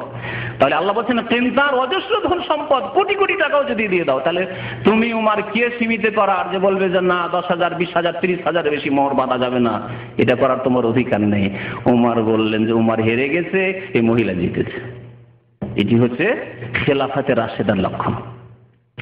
নবী সাল্লাল্লাহু আলাইহি ওয়াসাল্লামের পরে খেলাফত কতদিন থাকবে বললেন রাসূল, আল খেলাফাতু ফি উম্মতি 30 সানা সুম্মা মুলকুন বাদা যালিকা, এরপরে কি হবে? রাজত্ব, রাজতন্ত্র কায়েম হবে। বনু উমাইয়ার যুগ শুরু হলো। তারপরে প্রথম যিনি বাদশাহ হলেন তার নাম কি বলতে পারেন? মুআবিয়া বিন আবি সুফিয়ান সাহাবী, সম্মানিত সাহাবী রাদিয়াল্লাহু তাআলা আনহু। তাহলে মুলুকিয়াত, রাজতন্ত্র কখন থেকে শুরু হলো? সাহাবায়ে কেরামের যুগ থেকে, এবং সাহাবী স্বয়ং রাজা বাদশাহ হচ্ছেন। তাহলে সাইদি সাহেবের ভাষায় মুআবিয়া রাদিয়াল্লাহু তাআলা আনহু যা পেয়েছেন এটা শয়তানের দান। সাহাবায়ে কেরাম সম্পর্কে এইরকম কথা বলা কত বড় গোস্তাখি, বেয়াদবি তা আপনারা অনুভব করতে পারছেন। এবং রাসূলুল্লাহ সাল্লাল্লাহু আলাইহি ওয়াসাল্লাম সাহাবায়ে কেরাম সম্পর্কে কি সতর্ক সাবধান করেছেন, কিভাবে যে খবরদার। শুনে রাখুন, আপনাদেরকে একটি হাদিস শোনাচ্ছি, মুসনাদে আহমদে রয়েছে, তিরমিজিতে রয়েছে। আল্লাহ আল্লাহ ফি আসহাবি, আল্লাহকে ভয় করো, আল্লাহকে ভয় করো আমার সাহাবাগণ সম্পর্কে। লা তাত্তাখিযুহুম গারাজা, খবরদার তাদেরকে তোমরা তীরের নিশানা বানাও না, তাদের সমালোচনা করিও না, তাদের ওপর খারাপ মন্তব্য করিও না, তাদেরকে গালিগালাজ করিও না, তাদেরকে নিশানা বানিয়ে নিও না। তোমাদের কথার সমালোচনার, গীবতের, বদনাম করার, তাদের দস্তুটি তুলে ধরার এই কাজ খবরদার করিও না। নবী করিম সাল্লাল্লাহু আলাইহি ওয়াসাল্লাম নিষেধ করেছেন। ফামান আহাব্বাহুম, আরো শুনেন, বলছেন রাসূলুল্লাহ সাল্লাল্লাহু আলাইহি ওয়াসাল্লাম, সুতরাং যারা সাহাবাগণকে ভালোবাসবে, ফাবিহুব্বি আহাব্বাহুম, তাহলে আমার ভালোবাসার কারণে আমার সাহাবীদেরকে ভালোবাসবে। ওমান আবগাদাহুম, আর যেই ব্যক্তি আমার সাহাবায়ে কেরামদের সাথে শত্রুতা রাখবে, বলবে শয়তানের দান, এই কথা বলবে, যে বলবে যে মুআবিয়া খারাপ ছিল, আউযুবিল্লাহ, অমুক আমর বিন আস খারাপ ছিল, উসমান রাদিয়াল্লাহু তাআলা এই করেছেন। নাসিবিরাই হোক, আর রাফিজিরাই হোক, আর খারেজিরা হোক, এইরকম যারা মন্তব্য করবে সাহাবায়ে কেরাম সম্পর্কে, কটাক্ষ করবে, খারাপ কথা বলবে, ওমান আবগাদাহুম, যারা শত্রুতা রাখবে, বিদ্বেষ রাখবে, ফাবিবুগযি আবগাদাহুম, তাহলে আমার সাথেই যেন তার শত্রুতা আছে, সেই জন্যই সাহাবায়ে কেরামের সাথে শত্রুতা পোষণ করে। ওমান আযানি আযাহুম ফাকাদ আযানি, আর যারা সাহাবায়ে কেরামকে কষ্ট দেবে সেই ব্যক্তি আমি মুহাম্মদুর রাসূলুল্লাহ সাল্লাল্লাহু আলাইহি ওয়াসাল্লামকে কষ্ট দেবে। ওমান আযানি, আর মনে রেখো যেই ব্যক্তি আমাকে কষ্ট দিল, আমার সাহাবায়ে কেরামকে কষ্ট দিয়ে, সেই ব্যক্তি জাহান্নামের ইন্ধন হবে, সেই ব্যক্তি জাহান্নামে যাবে। যে আল্লাহ এবং রাসূলকে কষ্ট দেবে, সাহাবায়ে কেরামকে কষ্ট দিয়ে, সেই ব্যক্তি জাহান্নামে যাবে। শুনলেন হাদিস? মুআবিয়া রাদিয়াল্লাহু তাআলা যে প্রথম বাদশা ছিলেন, এই সম্পর্কে নিজের কথা না বলে, আপনাদের কথা না শুনে বলি। বাইহাকিতে একটি হাদিস রয়েছে, বাইহাকির একটি কিতাবের নাম আল মাদখাল, তাতে সাফিনা, এই সাহাবী যে খেলাফতের হাদিস বর্ণনা করেছেন, এই সাফিনা বলছেন যে ইন্না আউয়ালাল মুলুকে মুআবিয়া রাদিয়াল্লাহু আনহু, প্রথম রাজা হচ্ছেন রাজতান্ত্রিক পদ্ধতিতে, রাজা প্রথম হচ্ছেন কে? মুআবিয়া রাদিয়াল্লাহু আনহু। আর খেলাফতের অর্থ হচ্ছে খেলাফতে রাশেদা, খেলাফতে কামেলা, যাতে পূর্ণাঙ্গ রূপে ইসলামের বাস্তবায়ন হতো। তাহলে আরেকটি প্রশ্ন থেকে যায় যে খেলাফত ইসলামে আছে, আর আমার কথা দিয়ে স্পষ্ট হইল কোরআন হাদিসের যে দলিলগুলি বললাম যে রাজতন্ত্র ইসলামে আছে, যদিও খেলাফতের মতো অত উত্তম তরিকা নয়, কিন্তু আছে। এই কথাগুলি শোনাই, এই কথাগুলি কোথায় পাবেন আপনি? এই কথাগুলি শোনার জন্য আপনাকে বলছি যে তাফসীর ইবনে কাসির, আরবি কিতাব এবং খুব প্রাচীন তাফসীর, আল্লামা ইবনে কাসির রাহমাতুল্লাহ আলাইহি, এই তাফসীরের উর্দু হয়ে গেছে, ইংরেজি হয়েছে, বাংলায় হয়েছে, ঢাকায় বাংলাতে পাবেন 18 খণ্ডে। তো এই তাফসীর ইবনে কাসিরের সূরা বাকারার এই আয়াতের তাফসীরে, যে আয়াতে আল্লাহ পাক বলেছেন ওয়াইজ ক্বালা রাব্বুকা লিল মালায়েকাতি ইন্নী জাইলুন ফিল আরদি খলিফা, আল্লাহ পাক বললেন ফেরেশতাগণকে যে আমি পৃথিবীতে একজন খলিফা সৃষ্টি করব। ইন্নী জাইলুন ফিল আরদি খলিফা, ঘটনা আর বলছি না, ফেরেশতারা কি বললেন, আল্লাহ কি বললেন, তারপরে সিজদার আদেশ হলো, ইত্যাদি ইত্যাদি। এই আয়াতের তাফসীরে ইমাম ইবনে কাসির রাহমাতুল্লাহি আলাইহি, তাফসীর বাংলায় রয়েছে, পড়ে নিতে পারবেন, বলছেন যে কয়েকটি পদ্ধতি রয়েছে, মুসলিম নেতা নির্বাচনের কয়েকটি পদ্ধতি রয়েছে। 5টি পদ্ধতি তিনি উল্লেখ করেছেন পরপর, সর্বোত্তম পদ্ধতি, তারপরে তারপরে তারপরে 5টি পদ্ধতি উল্লেখ করেছেন, কিন্তু তার মধ্যে একটিও গণতান্ত্রিক পদ্ধতি নেই। মজার কথা শুনে রাখুন, তার মধ্যে একটিও গণতান্ত্রিক পদ্ধতি নেই, যেটি সাইদি সাহেব প্রতিষ্ঠা করার জন্য আপ্রাণ চেষ্টা চালাচ্ছেন এবং কোরআন এবং হাদিসের অপব্যাখ্যা করছেন। তার কথা শুনে ওয়াল ইমামাত, ইমাম ইবনে কাসির রাহমাতুল্লাহি আলাইহি বলছেন, তার কথা আরবিতে পড়ে শোনাচ্ছি, বাংলাও আছে ইবনে কাসির, তবে আরবি থেকে শুনিয়ে দিই এবং তরজমা করে আপনাদেরকে শোনাচ্ছি। ওয়াল ইমামাত তুনালু বিন-নাসি, খেলাফত হাসিল হওয়ার বিভিন্ন তরিকা রয়েছে। তার মধ্যে প্রথম হচ্ছে যে আল্লাহ অথবা তার রাসূলের পক্ষ থেকে যদি স্পষ্ট বাণী থাকে যে অমুক খলিফা হবেন রাসূলুল্লাহ সাল্লাল্লাহু আলাইহি সাল্লামের পরে, এটি হচ্ছে একটি তরিকা। কামা ইয়াকুলুহু তায়েফাতুম মিন আহলি সুন্নাতি ফি আবি বকর, আর এটি শুধু আবু বকর রাদিয়াল্লাহু তাআলা আনহুর ক্ষেত্রে আহলে সুন্নাত ওয়াল জামাতের একদল উলামায়ে কেরামদের মত। তারা বলছেন যে আবু বকর রাদিয়াল্লাহু আনহুকে খলিফা পরামর্শ নিয়ে হয়নি কারো, বা পরে হয়নি, নবী করিম সাল্লাল্লাহু আলাইহি ওয়াসাল্লাম স্পষ্টভাবে বলেই দিয়েছিলেন যে আমার পরে খলিফা কি হবে, আবু বকর সিদ্দিক রাদিয়াল্লাহু তাআলা আনহু। একদল আহলে সুন্নাত ওয়াল জামাতের উলামায়ে কেরামের মত হচ্ছে যে স্পষ্টভাবে বলে দিয়েছিলেন নামাজের যেহেতু খলিফা তিনি হয়ে গেলেন। নবী করিম সাল্লাল্লাহু আলাইহি ওয়াসাল্লাম যখন অসুস্থ হয়ে পড়লেন শেষ যুগে, তখন কি বলেছিলেন, বুখারী শরীফ হাদিস, মুসলিম শরীফ হাদিস, মুরু আবু বকরিন ফালিয়ুসাল্লি বিন-নাস, আবু বকরকে গিয়ে বলো যে লোকজনকে নামাজ পড়াক, আমি আর নামাজ পড়তে মসজিদে যেতে পারছি না, নামাজ পড়াতে পারছি না। তো নামাজের মতো এত গুরুত্বপূর্ণ ইবাদত কালিমায়ে তাওহীদের পরে যার খেলাফত নবী করিম সাল্লাল্লাহু আলাইহি ওয়াসাল্লাম দিয়ে দিলেন, নবী সাল্লাল্লাহু আলাইহি ওয়াসাল্লামের স্থলাভিষিক্ত বানিয়ে দিলেন আবু বকর সিদ্দিক রাদিয়াল্লাহু তাআলা আনহুকে। এছাড়াও বেশ কিছু দলিল প্রমাণ রয়েছে। এক মহিলা এসে জিজ্ঞাসা করছে যে আপনার ইন্তেকালের পরে আপনাকে যদি না পাই, আপনাকে পেলাম না, অথবা আপনি ইন্তেকাল করেছেন, তাহলে কার কাছে যাব, কার কাছে মাসলা জিজ্ঞাসা করব? বললেন ফাতি আবি বকর, আবু বকরের কাছে গিয়ে মাসলা জানি, আবু বকরের কাছে যাবো, তোমরা গিয়ে তার কাছে দ্বীন সম্পর্কে জ্ঞান হাসিল করে জিজ্ঞাসা করবে। তো বিভিন্ন হাদিস দ্বারা নবী করিম সাল্লাল্লাহু আলাইহি ওয়াসাল্লাম প্রমাণ করে দিয়েছিলেন যে আমার পরে খলিফা হবেন কে, আবু বকর সিদ্দিক রাদিয়াল্লাহু তাআলা আনহু। এই একটি আহলে সুন্নাত ওয়াল জামাতের মত। আরেকটি মত হচ্ছে আহলে সুন্নাত ওয়াল জামাতের দ্বিতীয় দল আলেম, তারা বলছেন না, স্পষ্টভাবে বলেননি নবী সাল্লাল্লাহু আলাইহি ওয়াসাল্লাম, কিন্তু ইঙ্গিত করে দিয়েছিলেন, বহু ক্ষেত্রে ইঙ্গিত করে দিয়েছিলেন যে আমার পরে তোমরা খলিফা বানাবে কাকে, আবু বকর, আও বিল ইমায়ে ইলাইহি, আবু বকর রাদিয়াল্লাহু তাআলা আনহুর দিকে ইঙ্গিত করে দিয়েছেন নামাজের ব্যাপারে আর অন্যান্য ব্যাপারে বিভিন্ন ক্ষেত্রে। যে কোনো সময় নবী সাল্লাল্লাহু আলাইহি ওয়াসাল্লাম যখন কোনো জায়গায় বের হতেন বলতেন খারাজতু আনা আবু বকর ওয়া উমর, আমি বের হইলাম, আবু বকর বের হলেন, ওমর বের হলেন, দাখালতু আনা আবু বকর ওমর, আমি বের হইলাম, ঢুকলাম, আবু বকর ঢুকলেন, তারপর ওমর ঢুকলেন। বহু হাদিস এরকম রয়েছে। কামা ইয়াকুলু আখারুনা মিনহুম, আহলে সুন্নাত ওয়াল জামাতের, তাহলে আহলে সুন্নাত ওয়াল জামাত হানাফি, শাফিঈ, মালিকি, হাম্বলি, আহলে হাদিস সমস্ত উলামায়ে কিরাম আবু বকর সিদ্দিকের খেলাফত সম্পর্কে দুটি মত রাখে। এক দল বলছেন না, স্পষ্ট দলিল ছিল, আর এক দল বলছেন যে ইশারা ইঙ্গিত ছিল যে আমার পরে খলিফা হবে আবু বকর সিদ্দিক রাদিয়াল্লাহু তাআলা। দ্বিতীয় তরিকা, এই তরিকার রাস্তা আর নেই, আছে কি? প্রথম তরিকার রাস্তা নেই, কারণ রাসূলুল্লাহ সাল্লাল্লাহু আলাইহি ওয়াসাল্লাম ইন্তেকাল করে গেছেন, ওহীর দরজা বন্ধ হয়ে গেছে। কেউ এসে স্বপ্নের মাধ্যমে বলবে আমি স্বপ্নে দেখেছি রাসূলুল্লাহ সাল্লাল্লাহু আলাইহি ওয়াসাল্লাম এসে বলছেন যে অমুককে খলিফা বানাও, এগুলো হচ্ছে বিদআতের তরিকা, স্বপ্নের ধর্ম যারা বিশ্বাস করে তাদের তরিকা। এই তরিকা ইসলামে নেই। আম্বিয়াগণের স্বপ্ন ছাড়া আর কারো স্বপ্ন কোনো গুরুত্ব রাখে না। শয়তানেরও হইতে পারে, ভালো হইতে পারে, মন্দ হইতে পারে।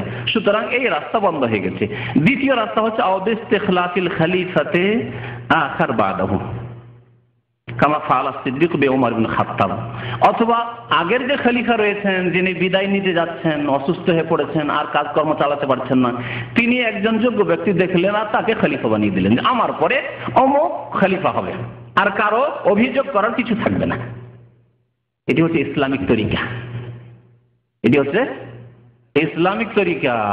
খেয়াল রাখবেন তিনি আল্লাহ ভীরুতার সাথে যে যোগ্য ব্যক্তির নাম তিনি উল্লেখ করবেন যে আমার পরে অমুক ব্যক্তি খলিফা হবেন। যেমন করেছিলেন কে? আবু বকর সিদ্দিক রাদিয়াল্লাহু তাআলা, কামা ফাআলা সিদ্দিক ও ওমর ইবনে খাত্তাব। যেমন আবু বকর সিদ্দিক রাদিয়াল্লাহু তাআলা আনহু তার শেষ জামানায় যখন দেখলেন আমি অসুস্থ হয়ে যাচ্ছি, তখন বললেন যে আমার পরে খলিফা হবেন কে? ওমর। তোমাদের এই ক্ষেত্রে আর কারো লোভ লালসা থাকবে না, আশা আকাঙ্ক্ষা থাকবে না, আর কোনো পরামর্শ প্রয়োজন নেই। আমি নাম বলে দিলাম, নিযুক্ত করে দিলাম, আমার পরে খলিফা হবেন, আমার স্থলাভিষিক্ত হবেন ওমর। তাই ইসলামিক তরিকা কিনা? এটা গণতন্ত্রের দিকে যাচ্ছে না রাজতন্ত্রের কাছাকাছি আসছে? বলুন তো দেখি, চিন্তা করুন। যোগ্য ব্যক্তির মনোনয়ন হলেই হলো, যোগ্য ব্যক্তিকে বাছাই করলেও, যোগ্য ব্যক্তিকে নির্ধারণ করলেই হলো। 3 নম্বর তরিকা, আও বেতারকিহি শুরা ফি জামাতিন সালিহিন কাযালিকা কামা ফাআলাহু উমর। অথবা বেশ কিছু লোকের পরামর্শের ওপর ছেড়ে দেবেন। বেতারকিহি শুরা, পরামর্শের ওপর ছেড়ে দেবেন। কাদের পরামর্শ? সাইদি সাহেবের মতো গণতান্ত্রিক। ফি জামাতিন সালিহিন, সৎ আল্লাহ ভীরু লোকদের, আল্লাহ ভীরু লোকদের। আচ্ছা বলুন তো আমাদের সমাজে শতকরা কয়জন সৎ লোক আল্লাহ ভীরু আছে? আপনি নিজের গ্রামের দেখুন যে আমার গ্রামে আল্লাহ ভীরু, আল্লাহকে ভয় করে এবং যোগ্য ব্যক্তির নাম বলবে যে আমার গ্রামে যোগ্য ব্যক্তি নেতৃত্ব দিকে, এরকম কয়জন পাবেন? সবাই নিজের বংশের দিকে টান দেবে, হ্যাঁ, নিজের নিজের পার্টির দিকে টান দেবে, স্বার্থের দিকে টান দেবে, যার যার সাথে স্বার্থ জড়িত রয়েছে তার দিকে টান দেবে। আল্লাহ ভীরুতা নেই। তাহলে শুরা হবে তার মধ্যে ফি জামাতিন সালিহিন, সৎ লোকদের কয়েকজনের সদস্য বানিয়ে দেবে যে এরা নির্বাচন করবেন। কামা ফাআলাহু উমর, যেমন ওমর রাদিয়াল্লাহু তাআলা আনহু বলেছেন।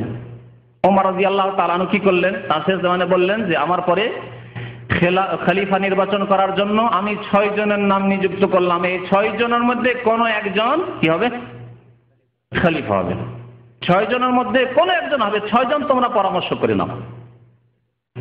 তার মধ্যে 3 জন নিজেরা সরে গেলেন, আমরা খলিফা হব না, আমরা সমর্থন দেব, আমরা খলিফা হব না। বাকি থেকে গেল 3 জন। এদের সবাই আশরা মুবাশশারা ছিলেন। আশরা মুবাশশারা জানেন তো, 10 জন লোককে একটি হাদিসে নবী সাল্লাল্লাহু আলাইহি ওয়াসাল্লাম জান্নাতের সুসংবাদ দিয়েছেন, আশরা মুবাশশারা ছিলেন। 3 জন সরে গেলেন, আমরা হব না। যারা হব না বললেন তাদের মধ্যে একজন ছিলেন আব্দুর রহমান বিন আউফ। তিনি তখন তাকে বলা হলো ঠিক আছে তাহলে এই বাকি 3 জনের মধ্যে আরেকজন সরে গেলেন। এখন বাকি থাকলো কে? উসমান আর আলী রাদিয়াল্লাহু তাআলা। উসমান আর আলী রাদিয়াল্লাহু তাআলা থেকে গেলেন। এখন এই 2 জনের মধ্যে কাকে করা যেতে পারে? কারো মত যে উসমান রাদিয়াল্লাহু তাআলাকে তৃতীয় খলিফা নির্বাচিত করা যায়, কারো মত যে আলী রাদিয়াল্লাহু তাআলা। তখন বাড়ি বাড়ি গিয়ে যোগ্য লোক, সাহাবায়ে কেরামের জামানা সবাই যোগ্য লোক, বাড়ি বাড়ি গিয়ে মহিলাদের পরামর্শ নেওয়া হয়নি, যুবকদের পরামর্শ নেওয়া হয়নি, জ্ঞানীদের সাহাবায়ে কেরামদের পরামর্শ নয়। আচ্ছা বলেন তো উসমান খলিফা হলে ভালো না আলী খলিফা হলে ভালো? অধিকাংশ লোক পরামর্শ দিলেন, শুরা পরামর্শ দিলেন যে না, ওমরের পরে উসমান রাদিয়াল্লাহু তাআলা আনহুম আজমাইন তিনি খলিফা হওয়াটাই ভালো হবে। তখন তিনি ঘোষণা করলেন, ওমর রাদিয়াল্লাহু তাআলা এই কথা আরো বলে দিয়েছিলেন 3 জন, যে 6 জনের মধ্যে যদি আবার দ্বন্দ্ব হয়ে যায়, 3 জন ভাগ হয়ে যায়, তাহলে সমান সমান হয়ে গেল, তাহলে কি হবে? তখন আমার ছেলে আব্দুল্লাহ বিন ওমর আছে, তার পরামর্শ নেবে, কিন্তু খবরদার তাকে খলিফা বানাবে না। অনেক সাহাবায়ে কেরামের মত ছিল যে ওমর রাদিয়াল্লাহু তাআলা আনহুর পরে তার ছেলেকে খলিফা বানানো হোক, আব্দুল্লাহকে। এত ভালো জ্ঞানী ছিলেন, দিন সম্পর্কে আলেম ছিলেন, পণ্ডিত ছিলেন, এবং এত বেশি সুন্নতের তিনি পাবন ছিলেন, এত আল্লাহ ভীরু তিনি ছিলেন। কিন্তু এই রাস্তা বন্ধ করে দিয়ে চলে গেছিলেন তার আব্বা, যে না আমার ছেলেকে তোমরা খলিফা বানাবে না, খবরদার, এই রাস্তা বন্ধ। তবে আমার ছেলে পরামর্শ দেবে, যদি এই 6 জনের মধ্যে সমান সমান হয়ে যায়, 3 জন ভাগাভাগি হয়ে যায়, তাহলে কোন দিকে যাবে? তখন আমার ছেলে যেদিকে হবে সেই দিকের ব্যক্তি খলিফা হবেন। যাই হোক, উসমান রাদিয়াল্লাহু তাআলা আনহু সূরা ভিত্তিক, যেই সূরার কথা আল্লাহ কোরআনে বলেছেন ওয়াশাবিরহুম ফিল আমরি ওয়া আমরুহু শুরা বাইনাহুম, এটি হচ্ছে সূরা। এখানে কি গণতান্ত্রিক ভোট হয়েছিল নাকি? উসমান রাদিয়াল্লাহু তাআলা আনহুর খলিফা নির্বাচনের ক্ষেত্রে গণতন্ত্র হয়েছিল? ফাসিকদের পরামর্শ নেওয়া হয়েছিল? আশেপাশে ইহুদি বসবাস করতো, তাদের পরামর্শ নেওয়া হয়েছিল? হ্যাঁ, না, নেওয়া হয়নি। মহিলাদের পরামর্শ নেওয়া হয়েছিল? না।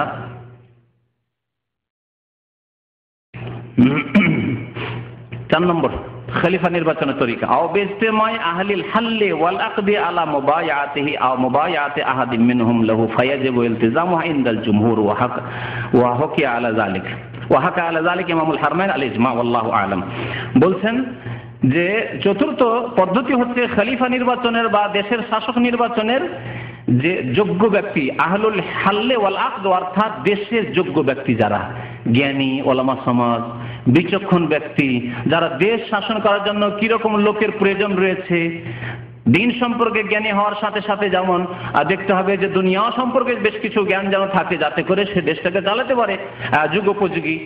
তো এই দিক দেখে তারপরে কিন্তু দিনের মৌলিক জ্ঞান অবশ্যই থাকতে হবে, কোরআনের জ্ঞান অবশ্যই থাকতে হবে, সুন্নতের জ্ঞান অবশ্যই থাকতে হবে, আল্লাহ ভীরুতা তাকওয়া অবশ্যই থাকতে হবে, জুলুম অত্যাচার থেকে মুক্ত অবশ্যই থাকতে হবে। তারপরে যোগ্য ব্যক্তিরা যখন কি করবে, পরামর্শ করে তারা একজনের সাথে বায়াত করে নিল, শপথ করে নিল যে আপনি আমাদের খলিফা। যোগ্য ব্যক্তিরা সবাই মিলে বায়াত করলো, অথবা যোগ্য ব্যক্তিদের একজন উঠলো, উঠার পরে কোন একজনের সাথে বায়াত করলো যে আপনি আমাদের খলিফা, আপনার সাথে আমি শপথ করছি। যদি একজনও দাঁড়িয়ে গিয়ে শপথ করে নেয় এবং এই শপথ শুরু হয়ে যায়, তাহলে বাকি লোকেরা যারা রয়েছে যোগ্য, তারা তার অনুসরণ করে তাকেই খলিফা নির্বাচন করবে। এখানে আরেকটি কথা শুনে রাখেন, যোগ্য ব্যক্তি, বেশি যোগ্য ব্যক্তি থাকতে কম যোগ্য ব্যক্তির নেতৃত্ব শরীয়তে জায়েজ রয়েছে। আরেকটি মাসলা, কারণ অনেকের ব্রেনে খুঁজখুঁজিয়ে থাকতে পারে যে বাবা যোগ্য ব্যক্তি থেকে গেল, অন্য লোক কেন চলে আসলো। যেমন মুআবিয়া রাদিয়াল্লাহু তাআলা আনহুর জামানায় মুআবিয়া রাদিয়াল্লাহু তাআলা আনহুর তুলনায় অনেক যোগ্য সাহাবায়ে কেরাম ছিলেন। স্বয়ং আব্দুল্লাহ বিন ওমর রাদিয়াল্লাহু তাআলা আনহু, যাকে তৃতীয় খলিফা করার জন্য অনেকে প্রস্তাব দিচ্ছিলেন, তিনি বায়াত ছিলেন। যোগ্য ব্যক্তি থাকা সত্ত্বেও, অধিক যোগ্য ব্যক্তি থাকা সত্ত্বেও তার চাইতে নিম্ন কিন্তু যোগ্য ব্যক্তি শরীয়তের দৃষ্টিতে যদি হয়, আর তাকে যদি খেলাফত দিয়ে দেওয়া হয়, তাহলে সেই খেলাফত সহিহ, আর সেই রাষ্ট্র হচ্ছে ইসলামিক রাষ্ট্র, এবং সেই শাসক হচ্ছেন মুসলিম শাসক, ইসলামিক শাসক। তারপরে বলছেন যে যখন এইরকম যোগ্য ব্যক্তিরা যখন বায়াত শপথ করে নেবেন, তাহলে এর পাবন্দি করা অধিকাংশ আলেমদের নিকটে জরুরি হয়ে যাবে। এবং এর ওপর ইমামুল হারমাইন আল জুওয়াইনি, ইমামুল হারমাইন একজন বড় ফাকিহ আলেম ছিলেন, তিনি ইজমা উল্লেখ করেছেন যে এই ক্ষেত্রে উম্মতের উলামায়ে কেরামের ঐক্যমত রয়েছে চতুর্থ তরিকার উপর। পঞ্চম তরিকা, যেটি ইসলামিক তরিকা নয় পুরোপুরি, কিন্তু তারপরেও যদি শাসন ক্ষমতায় চলে আসে তবু আনুগত্য করতে হবে। পঞ্চম তরিকা কি, আও বিকাহরি ওয়াহিদি মিনান নাস আলা তাআতিহি, জোর পূর্বক বল প্রয়োগ করে অস্ত্রের ক্ষমতার দ্বারা নেতৃত্বে চলে আসলো, নেতৃত্বে চলে আসে। যেমন মোগলদের জামানায় মোগলদের পতন ঘটে, শেরশাহ সূরি চলে আসলো। শেরশাহ সূরিকে আপনি মুসলিম বাদশাহ বলবেন না, ইসলামী আইনে তিনি বাস্তবায়ন করেননি, ইসলাম মোতাবেক দেশ শাসন করেননি দেশে। এমনকি বাদশাহ আলমগীর, কিভাবে এসেছেন বাদশাহ আলমগীর, তার পিতা বাদশাহ ছিলেন, তিনি বাদশাহ হয়েছেন। সে বাদশাহ আলমগীর এত বড় আলেম যে ফতোয়া আলমগীরি হানাফি মাযহাবের সবচেয়ে বড় ফিকহ কিতাব। ফতোয়া আলমগীরের নাম শুনেছেন? মাসিক মদিনা হানাফি পত্রিকাগুলি আর হানাফি কিতাবগুলি দেবেন ফতোয়া আলমগীরি আর স্বামী, তাই না? এই ফতোয়া আলমগীরি যার নেতৃত্বে রচনা করা হয়েছে, লেখা হয়েছিল, সংকলন করা হয়েছিল, তিনি হচ্ছেন বাদশাহ আওরঙ্গজেব আলমগীর।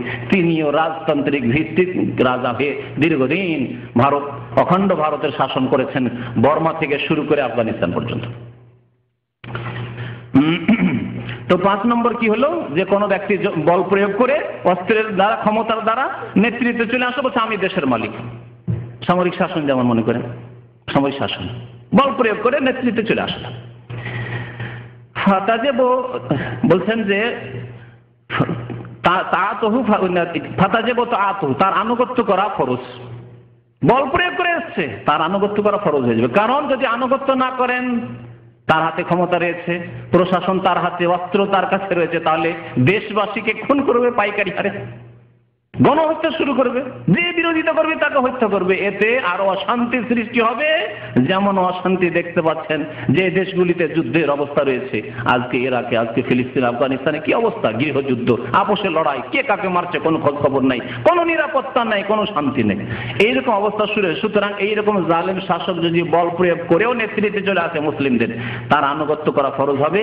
লে আল্লাহ ইউআদ্দি যালিকা ইলা শিকাক ওয়াল ইখতিলাফ, যাতে করে মতানৈক্য সৃষ্টি না হয়, বিরোধ সৃষ্টি আর গৃহযুদ্ধ না শুরু হয়ে যায়। ওয়াকাদ নাসসা আলাইহি শাফি, ইমাম শাফি রাহমাতুল্লাহ আলাইহি এইটিকে স্পষ্টভাবে উল্লেখ করেছেন যে এই রকম শাসকেরও আনুগত্য করতে হবে।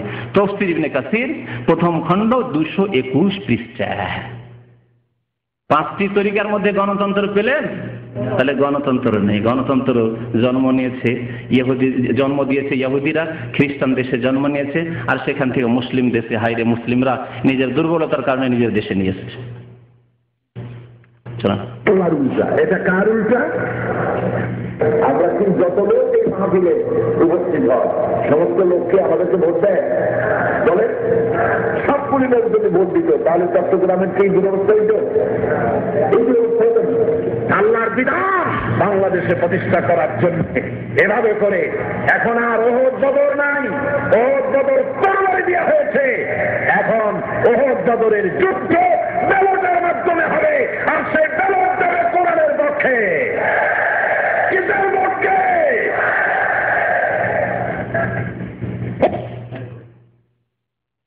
শুনলেন যে এখন আর ওহদ বদর নেই, বাস্তবে নেই যদি বলা হয় ব্যাখ্যা করা যেতে পারে, তাহলে এখন আমরা করতে পারছি না সেজন্য নেই। কিন্তু যদি এর অর্থ হয় যে শরীয়তে নেই সেজন্য আমরা বিকল্প নিয়ে এসেছি, তাহলে কোরআনের একটি ফরজ বিধানকে অস্বীকার করা হবে, ঈমানের আশঙ্কা রয়েছে। তো এ সম্পর্কে শোনেন, ওহদ বদর যদি আমরা নাও করতে পারি শরীয়তে আপন জায়গায় আছে। নবী করিম সাল্লাল্লাহু আলাইহি সাল্লাম থেকে মা আয়েশা রাদিয়াল্লাহু তাআলা আনহা বর্ণনা করছেন যে মান আমিলা আমালান, কেউ যদি এমন কোনো কাজ করে লাইসা আলাইহি আমরুনা, যেটি আমার আদর্শ মোতাবেক নয়, আমার আদর্শ মোতাবেক নয়, ফাহুয়া রাদ্দুন, তা প্রত্যাখ্যাত। বলুন রাসূলুল্লাহ সাল্লাল্লাহু আলাইহি ওয়াসাল্লাম আদর্শ বদর ওহদ না গণতন্ত্র? বদর ওহদ। তাহলে বদর ওহদ নাই, শুধু বাদ দেন এখন। সুতরাং কি করেন? এখন আপনারা ভোট দেন আর ইলেকশনে অংশ নেন আর এই গণতান্ত্রিক পদ্ধতিতে আসেন। এটি হচ্ছে লাইসা আলাইহি আমরুনা, নবী করিম সাল্লাল্লাহু আলাইহি ওয়াসাল্লামের তরিকা নয়, সুতরাং ফাহুয়া রাদ্দুন, তা প্রত্যাখ্যাত, আল্লাহ কবুল করবেন না, রাসূলুল্লাহ সাল্লাল্লাহু আলাইহি ওয়াসাল্লাম এটি পছন্দ করবেন না উম্মত থেকে। আর একে নেকির কাজ বলে আল্লাহ পাক রব্বুল আলামিন গ্রহণ করবেন না। ইমাম মালিক রাহমাতুল্লাহ আলাইহির একটি মূল্যবান উক্তি রয়েছে, এখানে শুনিয়ে দিই। তিনি বলেছিলেন লান ইয়াসলুহা আখিরু হাযিহিল উম্মাহ ইল্লা বিমা সালাহা বিহি আউয়ালুহা, অথবা লান ইউসলিহা আখিরা হাযিহিল উম্মাহ ইল্লা বিমা সালাহা বিহি আউয়ালুহা। এই উম্মতের শেষ যুগের সমস্যার সমাধান হবে না একমাত্র ওই রাস্তা ছাড়া, ওই আদর্শ ছাড়া, যে আদর্শ দিয়ে, যে রাস্তা দিয়ে, যে দিক নির্দেশনা দিয়ে, যে হিদায়াতের পথ দিয়ে এই উম্মতের প্রথম যুগের সমস্যার সমাধান হয়েছে। অর্থ করলাম, ব্যাখ্যা বুঝলেন? বোঝার চেষ্টা করেন। এই যুগের শেষ জামানা সেগুলি সমস্যা হবে। সেসব সমস্যার মধ্যে একটি সমস্যা হচ্ছে সৎ নেতৃত্বের নির্বাচন বা মনোনয়ন, সৎ লোককে নেতা বানানো, খেলাফত, দেশের মুসলিম শাসক হওয়া, ভালো শাসক হয়, এটি হচ্ছে মুসলিমদের সমস্যা। এই সমস্যার সমাধান করতে হবে কি দিয়ে? যা দিয়ে সমস্যার সমাধান হয়েছে প্রথম যুগে, স্বর্ণ যুগে, সাহাবায়ে কেরামের যুগে, তাবেঈনদের যুগে, তাবেঈনের যুগে, ইল্লা বিমা সালাহা বিহি আউয়ালুহা। আর তখনকার কথা তো ছাড়েন, 1300 বছর 1350 বছর ইতিহাস বললাম, লিঙ্কনের আগে কোথাও আর গণতন্ত্র ছিল না। সুতরাং গণতন্ত্র দিয়ে মুসলিম জাতির সমস্যার সমাধান হবে না যতক্ষণ পর্যন্ত ফিরে না যাবে যেই পদ্ধতিগুলির কথা উল্লেখ করলাম ইবনে কাসির তাফসীর থেকে, সেই দিকে যতক্ষণ পর্যন্ত ফিরে না যাবে ততক্ষণ পর্যন্ত সমস্যার সমাধান হবে না। আল্লাহ যেন বুঝা তৌফিক দান করেন। তারপরে কি বিষয় ছিল? বদর, ঠিক আছে। যখন ইসলামী বিপ্লব হয়েছিল, মহিলারা রেজা শাহ পাহলভী তার সেনাবাহিনীকে পাঠায় দিয়েছিল কামানের গোলা দিয়া উড়ায় দাও। সুতরাং ভারতের পাঁচটা গোলাম সরকারকে বলতে চাই, আজকের এই দৃশ্য চোখে দেখো, তাকায় দেখো, যদি প্রয়োজন হয় চট্টগ্রামের মা বোনেরা ঘর ছেড়ে রাস্তায় বেরিয়ে আসবে। ঢাকা, সিলেট। শুনতে পেলেন যে বাংলাদেশের মহিলাদের জন্য আদর্শ হচ্ছে ইরানের মহিলারা।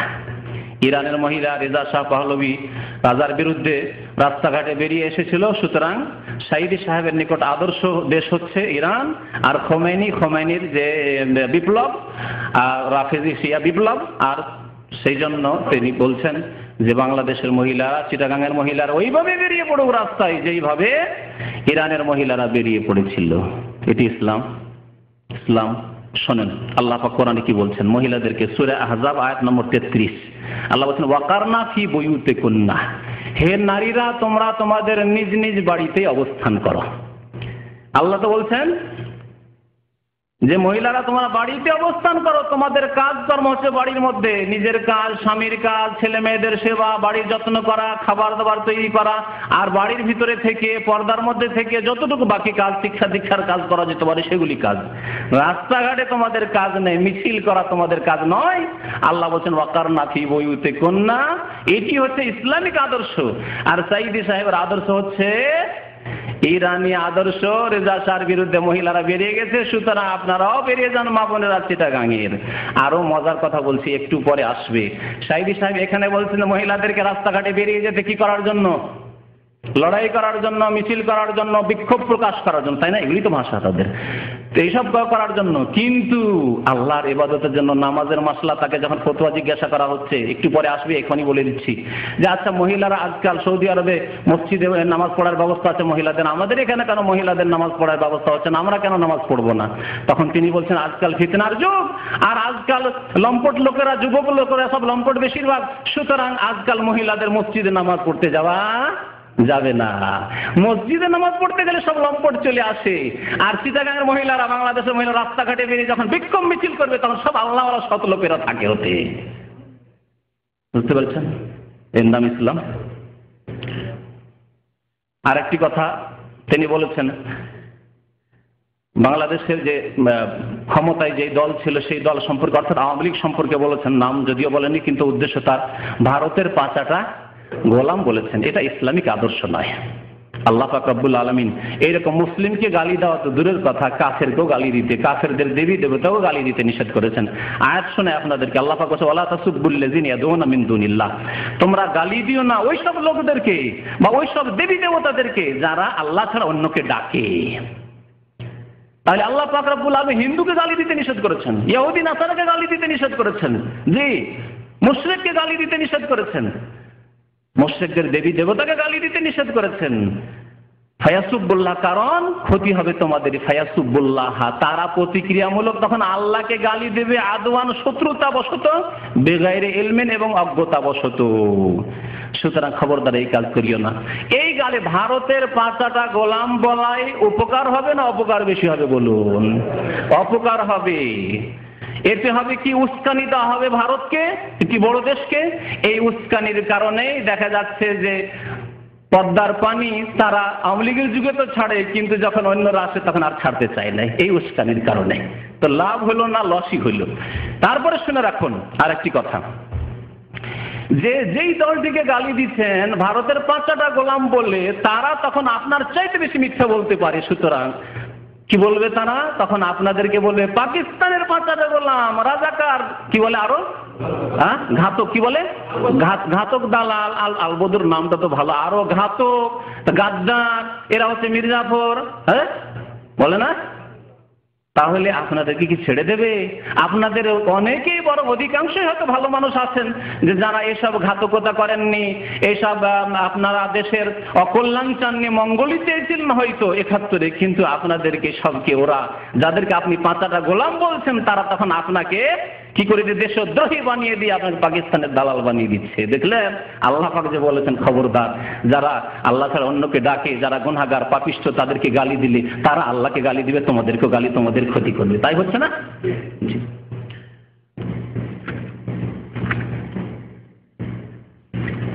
হয়ে যাবে। যারা বাংলাদেশে প্রতিষ্ঠিত করতে চায় তাদেরকে পার্লামেন্টে ঢুকায় দেন। কোরআনের স্বাদ কি পেতে চান? কোরআনের রং যদি দেখতে চান, কোরআনের স্বাদ যদি পেতে চান, এই কোরআন যারা বাংলাদেশে প্রতিষ্ঠিত করতে চায় তাদেরকে পার্লামেন্টে ঢুকায় দেন, কোরআনের রং দেখতে পাবে। কোরআনের রং দেখতে চাইলে সাইদি সাহেবের দলকে ঢুকিয়ে দিতে হবে, নিয়ে গিয়ে পার্লামেন্টে, তাহলে কোরআনের রং দেখতে পাবেন। নবী করিম সাল্লাল্লাহু আলাইহি ওয়াসাল্লাম মক্কায় দীর্ঘ 13 বছর থেকেছেন। 13 বছর সেখানে তিনি শাসন ক্ষমতা হাতে পাননি। খেলাফত বা আল্লাহ পাক রব্বুল আলামিনের যে দণ্ডবিধান রয়েছে সেগুলি তিনি প্রতিষ্ঠা করতে পারেননি। নামাজও পড়েছেন, অধিকাংশ সময় গোপনে নামাজ পড়েছেন প্রথম যুগটায়। কাবার চারিদিকে 360টি মূর্তি থেকেছে। তার কাছে রাজত্ব পেশ করা হয়েছিল। জানেন, এই সিরাতুন নবীর ঘটনা জানেন। মক্কার মুশরিকরা আসলে প্রলোভন দিল যে ইয়া মুহাম্মদ হাল তরিদ মুলকান, আপনি রাজত্ব চান, মাল্লাকনাকা, আপনাকে রাজা বানিয়ে দিচ্ছে, আমাদের রাজা হয়ে যান, কিন্তু আমাদের দেবী দেবতার বিরুদ্ধে বলিয়েন না, খবরদার। তো রাজত্ব তখন পাচ্ছিলেন, তারা তো পার্লামেন্টে ঢুকিয়ে দিতে চেয়েছিলেন, রাসূলুল্লাহ সাল্লাল্লাহু আলাইহি ওয়াসাল্লামকে তিনি ঢুকতে চাননি। কি বলেছিলেন যে ওয়াল্লাহি, আল্লাহর কসম করে বলছি, তোমরা যদি এক হাতে আমার সূর্য দিয়ে দাও আর এক হাতে যদি চন্দ্র দিয়ে দাও আর বলো যে এই শিরকের বিরুদ্ধে বলবো না, মূর্তি পূজার বিরুদ্ধে বলবো না, তাহলে আমি মুখ বন্ধ করবো না। সুতরাং তোমাদের এই রাজত্ব নড়বড়ে দুর্বল রাজত্ব চাই না। লক্ষ লক্ষ মাজার কবরের পূজা হইতে থাকবে আর শুধু পার্লামেন্টে ঢুকিয়ে দিলে ইসলাম কায়েম করতে পারবেন, এটি একটি ভ্রান্ত ধারণা, ভ্রান্ত আশা মাত্র। শুধু আকাঙ্ক্ষা এই যে ওরাই কেন ভোগ করে, আমরাও কিছু ভোগ করি। সারা জীবন ফাসেক লোকেরা ভোগ করে গেল, ফাসেক দলগুলি, আমরা ইসলামের নাম দিয়ে তো আমরা একটু নামাজি লোকেরাও কিছু ভোগ টোগ করি। এই হচ্ছে আসল উদ্দেশ্য, আর কিছু নয়। জি, ইমাম খোমেনি, বাপের বেটা খোমেনি। ইমাম খোমেনিকে আমেরিকান প্রেসিডেন্ট বলেছিলেন, আমার বন্দীদেরকে ছেড়ে দাও, কূটনীতিকদেরকে ছেড়ে দাও, যদি না ছাড়ো তাহলে আমাদের খাদ্য এবং রসদ যা আমরা পাঠাই ইরানে তা পাঠানো বন্ধ করে দেবো। ইমাম খোমেনি বর্ষে ফিরে গেছিলেন নাকি? খোমেনি সাহেব কি বললেন? ইতিহাস সাক্ষী।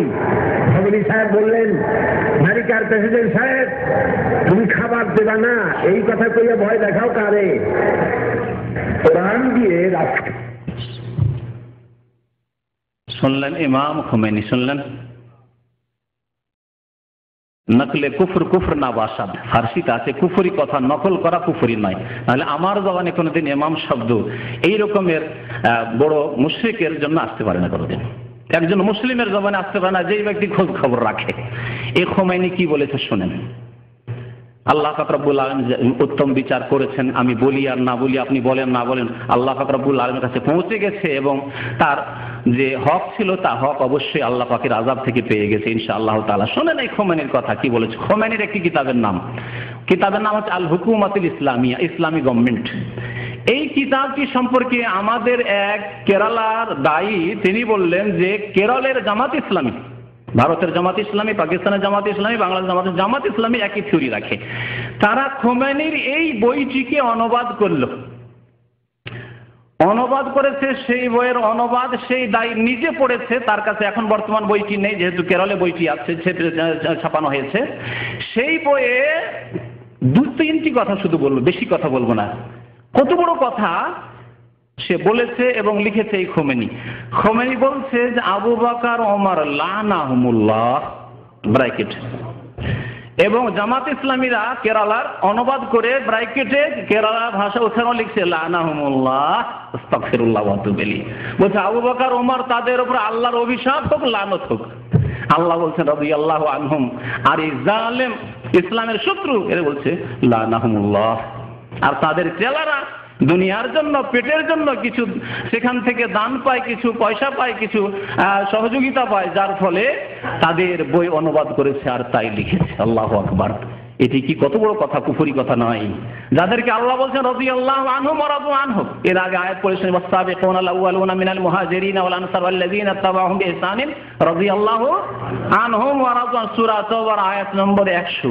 এছাড়া বহু আয়াত রয়েছে সাহাবায়ে কেরামের প্রশংসায়।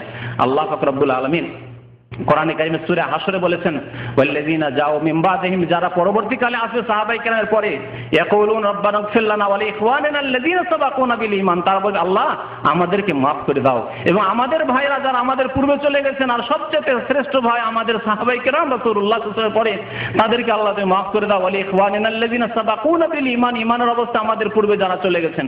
ওয়ালা তাজআল ফি কুলুবিনা গিল্লাল লিল্লাযিনা আমানু, এবং যারা ঈমান নিয়ে এসেছেন, তাদের বিরুদ্ধে আমাদের অন্তরে কোন রকমের কালিমা, বিদ্বেষ, শত্রুতা সৃষ্টি করে দিও না। তাহলে যারা সাহাবায়ে কেরাম সম্পর্কে যারা শ্রেষ্ঠ দল, এই উম্মতের শ্রেষ্ঠ ভাই যারা আমাদের, তাদের সম্পর্কে যারা এরকম বক্তব্য করেছে, তারা কেমন ইমাম বলুন তো দেখি? কুফরের ইমাম তো হইতে পারে। আল্লাহ পাক কুফর ইমামের কথা কোরআন উল্লেখ করেছেন, কাতিলু আইম্মাতাল কুফর। কিন্তু আইম্মাতুল মুসলিমিন, মুমিনদের মুসলিমদের ইমাম, মুসলিম জাতির ইমাম কখনো হতে পারে না, অসম্ভব।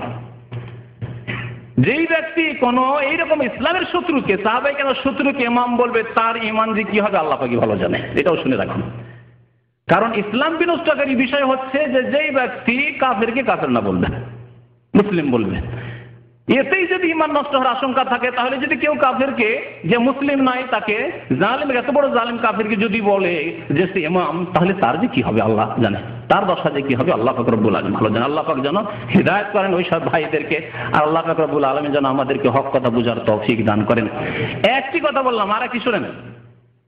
আর একটি বলছেন যে মুসলিম জাতির ইতিহাস তুলে ধরেছে এই হুকুমতে ইসলামী কিতাবে খোমেনি। তারপরে বলছে মুসলিম জাতিতে যত বিপর্যয় সৃষ্টি হয়েছে, যত ফিতনা হয়েছে, যত কলহ বিবাদ হয়েছে, সমস্ত ফিতনার মূল হচ্ছে আবু বকর এবং উমর। দুটি শুনলেন। তৃতীয় শুনেন শিরকি কুফরি কথা। এটির কোটেশন আরবিতে মুখস্থ আছে আমার, দীর্ঘদিন আগে আমি পড়েছিলাম খোমেনি সম্পর্কে। ইন্নালি আইম্মাতিনা মাকামান, আমাদের ইমাম 12 জন ইমাম ইসনা আশারিয়া, তারা 12 ইমাম, আলী, হাসান, হোসেন থেকে শুরু করে তারপরে দ্বাদশ ইমাম, তাদের এখনো কোথায় লুকিয়ে আছে আত্মগোপন করে, আসলে সারা পৃথিবীতে নাকি তাদের রাজত্ব প্রতিষ্ঠা হবে, এরকম ভ্রান্ত ধারণা তাদের। তো বলছে ইন্নালি আইম্মাতিনা মাকামান, আমাদের ইমামগণের আল্লাহ পাক এত মর্তবা, এত উঁচা মাকাম, স্থান দান করেছেন, লা ইয়াবলুগুহু মালাকুন মুকাররাবুন ওয়ালা নবিয়্যুন মুরসাল, যেই স্থানে আল্লাহর নিকটবর্তী ফেরেশতা জিবরাইল, মিকাইল, ইসরাফিলও পৌঁছতে পারবে না, আর কোন নবী রাসূল মুহাম্মদ সাল্লাল্লাহু আলাইহি, ইব্রাহিম আলাইহিস সালাম, মূসা, ঈসা, নূহ, কোন নবীও পৌঁছতে পারবেন না। বলুন নাউযুবিল্লাহ। এই আকীদা হচ্ছে খোমেনির, যাকে বলছে সাইদি সাহেব। শুনলেন তো? কোরআন দিয়ে রাষ্ট্র পরিচালিত পৃথিবীতে এখন পূর্ণাঙ্গ কোরআনের আইন দিয়ে পৃথিবীতে কোথাও রাষ্ট্র পরিচালিত হচ্ছে না। তবে কোরআনের কিছু আইন দিয়ে দেশ পরিচালিত হচ্ছে, অর্ধেক অথবা তার থেকে বেশি অথবা তার থেকে কম, এরকম দেশ পরিচালিত হচ্ছে। আর যেসব দেশ কোরআনের আইন দিয়ে পরিচালিত হচ্ছে, সেখানে সব থেকে বেশি শান্তি বিরাজমান। এরকম একটি দেশের নাম তোমাদের শোনাতে পারি। কোরআনের কিছু আইন দিয়ে দেশ পরিচালিত হচ্ছে এবং খুব শান্তিতে আছে, এরকম একটা দেশের নাম তোমরাই বলো তো, এই দেশটার নাম কি? সৌদি আরব। সৌদি আরব। যারা সৌদি আরব বলেছ তাদের কথাটাই সঠিক হয়েছে। সৌদি আরব কোরআনের কিছু আইন চালু আছে, কিছু আইন চালু আছে, সে কারণেই সেখানে পৃথিবীর সব থেকে চুরি মারা, হত্যাকাণ্ড, ডাকাতি, ছিনতাই, রাজধানী সব থেকে কম হয় সৌদি আরবে। কথা স্পষ্ট তার শুনলেন যে সৌদি আরবে সামান্য ইসলাম আছে, ইসলামের সামান্য আইন অর্ধেকের একটু বেশি অথবা কম, এই করে তিনি বোঝালেন আপনাদেরকে যে সৌদি আরবে এইরকমই আংশিক ইসলাম প্রতিষ্ঠিত আছে। যদি সাইদি সাহেব সৌদি আরবের আদালত সম্পর্কে, মাহকামা কোর্টগুলি সম্পর্কে খোঁজ খবর রাখতেন, তাহলে এই কথা কোনোদিনই বলতেন না। আর যদি সৌদি আরবের সম্পর্কে তার অন্তরে শত্রুতা, বিদ্বেষ না থাকতো, কখনোই কথা বলতেন না। বিদাতীদের স্বভাব হচ্ছে অন্তরে সৌদি আরবের উদ্দেশ্যে শত্রুতা রাখা। আমি আপনাদেরকে বলছি, বাংলাদেশে একজনকে জজ হতে হলে কি ডিগ্রি নিতে হয় বলুন?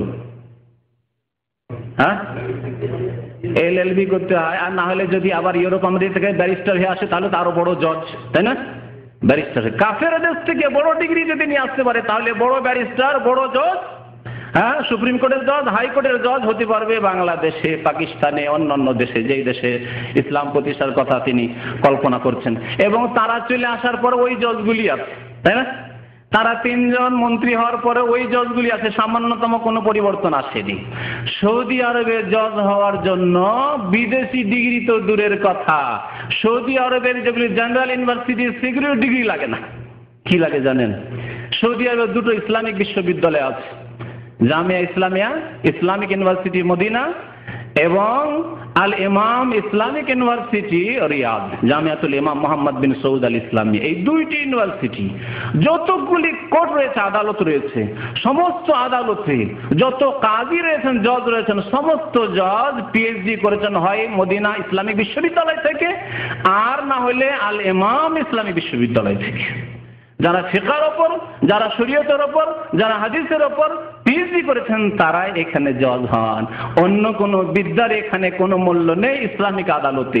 এই হচ্ছে ইসলামিক রাষ্ট্র। এবং আমি যেহেতু এই কাজীদের আজকে দীর্ঘ 10 বছর ধরে কাজীদের আদালতে গিয়ে তাদের কাছে গিয়ে বসে তর্জমা করি বহু কেসের বাংলা, উর্দু, হিন্দিতে, সুতরাং তাদেরকে খুব কাছে থেকে জানি।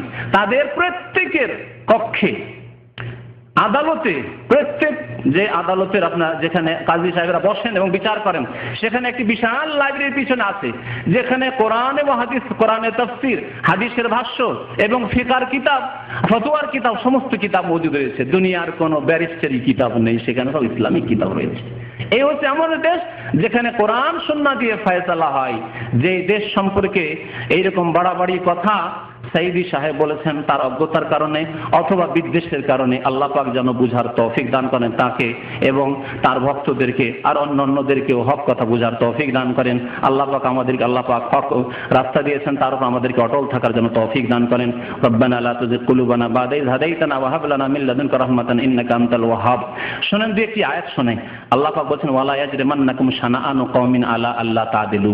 কোন জাতির যদি শত্রুতা তোমার অন্তরে থাকে, বিদ্বেষ থাকে, তার জন্য তুমি না ইনসাফ করবে, না অন্যায় বিচার করবে, জাস্টিফাই ঠিক করবে না, সত্য কথা বলবে না, সত্যকে গোপন করবে, ইসলাম সামান্য ইসলাম সৌদি আরব আছে, এরকম কথা বলিও, খবরদার এরকম কথা বলিও না। এ দিলুহু আকরাবু লিত্তাকওয়া। নাই কথা, নাই সঙ্গত কথাবার্তা বলবে, নাই বিচার করবে, ভালো ঠিক জাস্টিফাই করবে। এটি হচ্ছে তাকওয়ার নিকটবর্তী, আল্লাহ ভীরুতার নিকটবর্তী। আল্লাহকে যদি ভয় করো তাহলে এইরকম বাড়াবাড়ি কথাবার্তা বলিও না। ওয়াত্তাকুল্লাহ, এবং আল্লাহকে ভয় করতে থাকো। সূরা মায়েদা আয়াত নম্বর 8। আল্লাহ পাক আরেকটি আয়াতে বলছেন, ওয়াল্লাযীনা ইউযুনাল মুমিনিনা ওয়াল মুমিনাত বিগাইরি মাকতাসাবু। যারা কোনো মুমিন পুরুষকে, মুমিন নারীকে, মুমিন শাসককে, মুসলিম শাসককে কষ্ট দেবে এমন কথা বললে যা তারা করে নাই, মাকতাসাবু। ইসলামী আইনের বাস্তবায়ন করছে, আর বলছে না তারা ইসলামী আইনের বাস্তবায়ন করে না, পুরোপুরি সামান্য করে, কিছু করে, অর্ধেকের কম করে, অর্ধেক করে। এইরকম বলে যদি কোনো মুসলিম ব্যক্তিকে, শাসককে, জাতিকে কষ্ট দেয়, ফাকাদ ইহতামালু বুহতানা ওয়া ইসমাম মুবিনা। আল্লাহ বলছেন তাহলে তারা যারা এরকম কথাবার্তা বলে কষ্ট দেয় মুসলিমদেরকে, মুসলিম শাসকদেরকে, যারা ইসলামী আইনের বাস্তবায়ন করে, তারা মিথ্যারোপ করলো। বুহতান মানে মিথ্যা তহমত লাগালো, মিথ্যা অপবাদ দিল। ওয়া ইসমাম মুবিনা, সুস্পষ্ট গুনাহে লিপ্ত হলো, সুস্পষ্ট গুনাহে লিপ্ত হলো। সূরা আহজাব আয়াত নম্বর 58। আল্লাহ পাক রব্বুল আলামিন যেন আমাদেরকে বুঝার তৌফিক দান করেন। আল্লাহ পাক রব্বুল আলামিন আমাদের যেন গুনাহ খাতা মাফ করেন। এছাড়াও বেশ কিছু পয়েন্ট রয়েছে, কিন্তু গুরুত্বপূর্ণ মোটামুটি পয়েন্টগুলি হয়ে গেছে, সুতরাং আর অনুষ্ঠান হয়তো বাড়াবো না। আল্লাহ পাক রব্বুল আলামিন যেন আমাদেরকে বুঝার তৌফিক দান করেন। যে পয়েন্টগুলো বাকি থেকে গেছে সেই পয়েন্টগুলির দুই একটি পয়েন্ট বলে দিচ্ছি, এবং আগামী মঙ্গলবার ইনশাআল্লাহ একটি পয়েন্টের উপর আলোচনা করব। সেটি হচ্ছে হালালা। তিনি বলেছেন হালালা শরীয়তে আছে। হালালা শরীয়তে আছে না হালালা জেনা, শোনার জন্য আগামী মঙ্গলবার যে ভাইদের সময় আছে আসবেন। হালালা সম্পর্কে কোরআন এবং হাদিসের বক্তব্য শুধু হবে। আর একটি বিষয় হচ্ছে যে নিজামী সাহেবের মহিলা মন্ত্রীর কাছে, প্রধানমন্ত্রীর কাছে বসা, বসলেও একটু দূরেই তো বসে তিনি বলছেন, সুতরাং বসতেই হয়। প্রধানমন্ত্রী হিসাবে বসে, সব বসতে হয়, এসব কথাবার্তা বলেছেন। এগুলি কথা আপনারা নিজেরাই বুঝতে পারছেন যে এগুলি কি শরীয়তের রং।